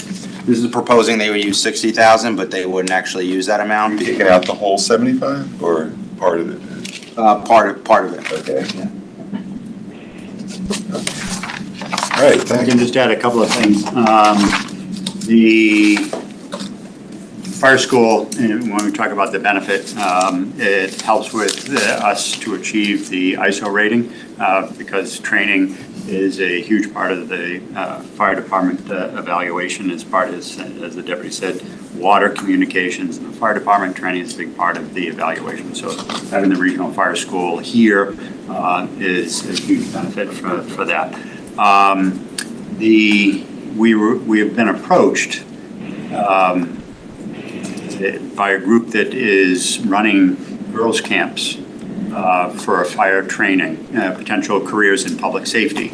And we have seen there's a cadet program that's run at the Connecticut Fire Academy for young men and women, or boys and girls, high school age, which is a great program to focus you on career opportunities, regardless of the direction. It's just good training and discipline and responsibility in a public safety environment.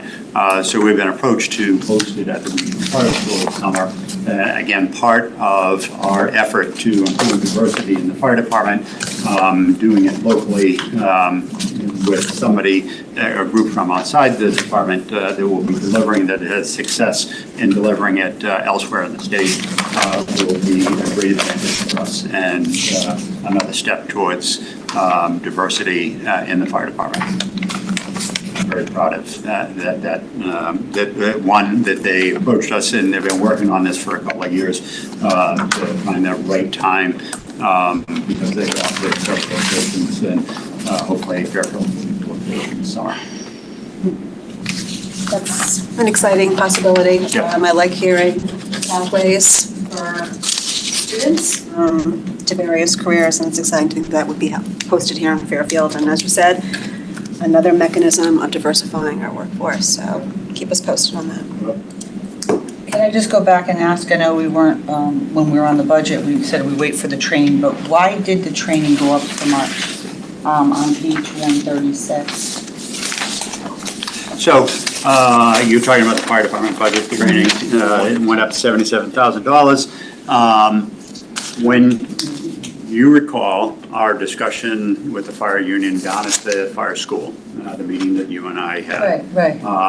One of the areas that is particularly distressful is the choices that we need to make regarding limited funds for training. With the younger workforce, we're going to have a younger workforce. We anticipate the OSHA requirements for training will be significant. And this is our effort to ensure that we have the ability to provide the training necessary to meet our obligations. So, personnel that we send in harm's way have the training, knowledge, and skills to deal with those emergencies. And secondarily, that we're in compliance with the new, what we anticipate to be the new OSHA requirements. I'm sorry, when did you say you thought that might come out? So they're in, the OSHA requirements are in, well, first, we know we're going to have new people and new officers next year. And because training is anticipated, what do I need when I become an officer? The next test is going to be in March of 2025. I'm working as a rising firefighter. I'm working towards that date. Go get my training. Well, now all of a sudden there's going to be 8 promotions on July 1st if this budget is approved. Right. So we need to get them up to speed with their fire officer certification and their instructor certification. So that's an immediate need. And then for those that will test next year, we want to make sure that we have the training resources to get them through programs that Makes sense. Is Corinne one of the, did she get back from her? Yes, she's on the line now. She's doing Is very she? well. That's great. Yeah. A bunch of my son's friends were asking because she grew up.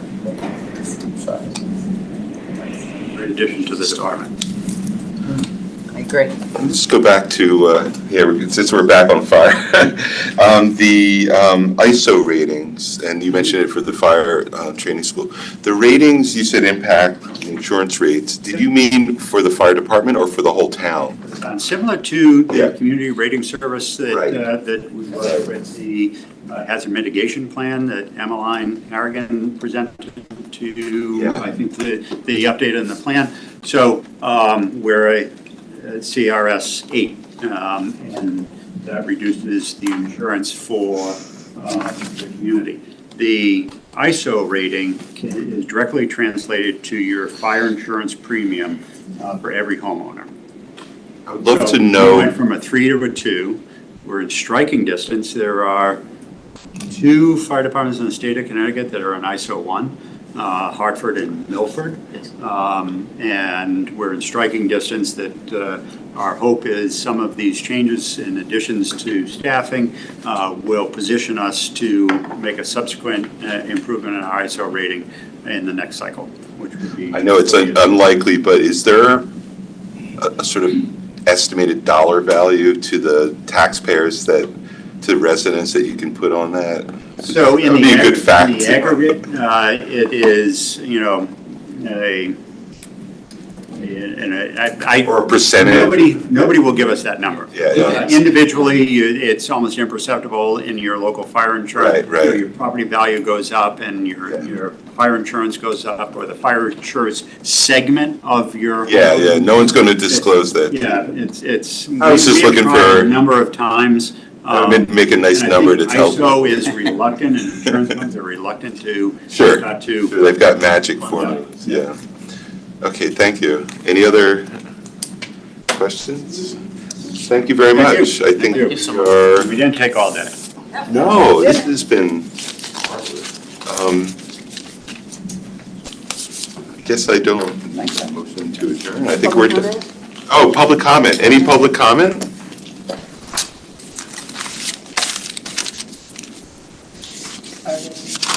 Megan McClure? Hi, everyone. Thanks for giving me the opportunity for public comment. Megan McCloat, 2815 Reading Road. I wish these budget meetings were not always done in the middle of the day, because I think so many people would learn so much in our town about all the different intricacies that go into these decisions. And the only comment I really want to make in specific relation, which I'm glad they're still there, is actually on the fire budget. And I'll preface by saying how I know I'm not alone in representing many residents that feel incredibly indebted to our first responders, and the incredible commitment they have to our community are beyond grateful for how they put themselves on the line for all of us every day. And so it's normally not at all within my territory to question a budget of first responders.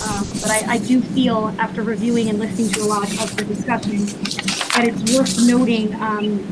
I personally feel very disappointed to hear about the station safety study not being endorsed yet, not being approved. It was endorsed by the Fire Commission, I understand, and the fact that the decision was to hold that at this time in light of a huge increase in the budget makes a very unclear picture, I think, for taxpayers. And I say that because in a town that's historically, been very open to doing safety studies and analyses of any kind, whether it's related to road safety, sidewalks, tides, etc., I can't imagine one that would be more integrally important than fire safety studies, and to not have that solid to know it's going forward when we're proposing a budget increase of 18% for one of our public safety divisions, I think leaves a lot of questions. And I read through the summaries to see, obviously it was very much covered in the news about the arbitration and the things that were going to be impacting the increase of this budget. So not many people were perhaps surprised, but when you looked into the actual specific things it was going to guarantee to cover, it left me with more questions than answers. Knowing that, we have 8 promotions coming as a result of lieutenants being promoted to be on the rescue and ladder truck, and understanding now when I heard the chief speak that wouldn't necessarily increase the headcount on the ladder trucks is concerning, because I again, it leaves questions for why we're increasing certain salaries without the necessitation of a safety study to dictate. So I just want to really just comment on the fact that I really urge this administration to consider the benefit to the community with letting that station study go forward. I think it would give a lot of residents some solace to know the importance that the town is placing on making sure that the expenditures that we're committing are going to go towards an actual implied safety plan, so that we all feel really good about the fact that we're increasing the budget by a large amount here, and a lot of the questions are still not answered. I really think it's important this administration to consider whether that would be a priority to the town. So again, I wanted to say it's not at all normal to question, at least for me personally, a first responder budget, except that when we don't see an actual explanation for some of these expenditures, huge increases in capital outlay, huge increases in training that are not directly tied to the results of the station study, I think it leaves a lot of questions. So thank you very much. Thank you. Any other public comment? Seeing none, I think we're done for the day. Thank you. Adjourned. Thank you very much. Thank you.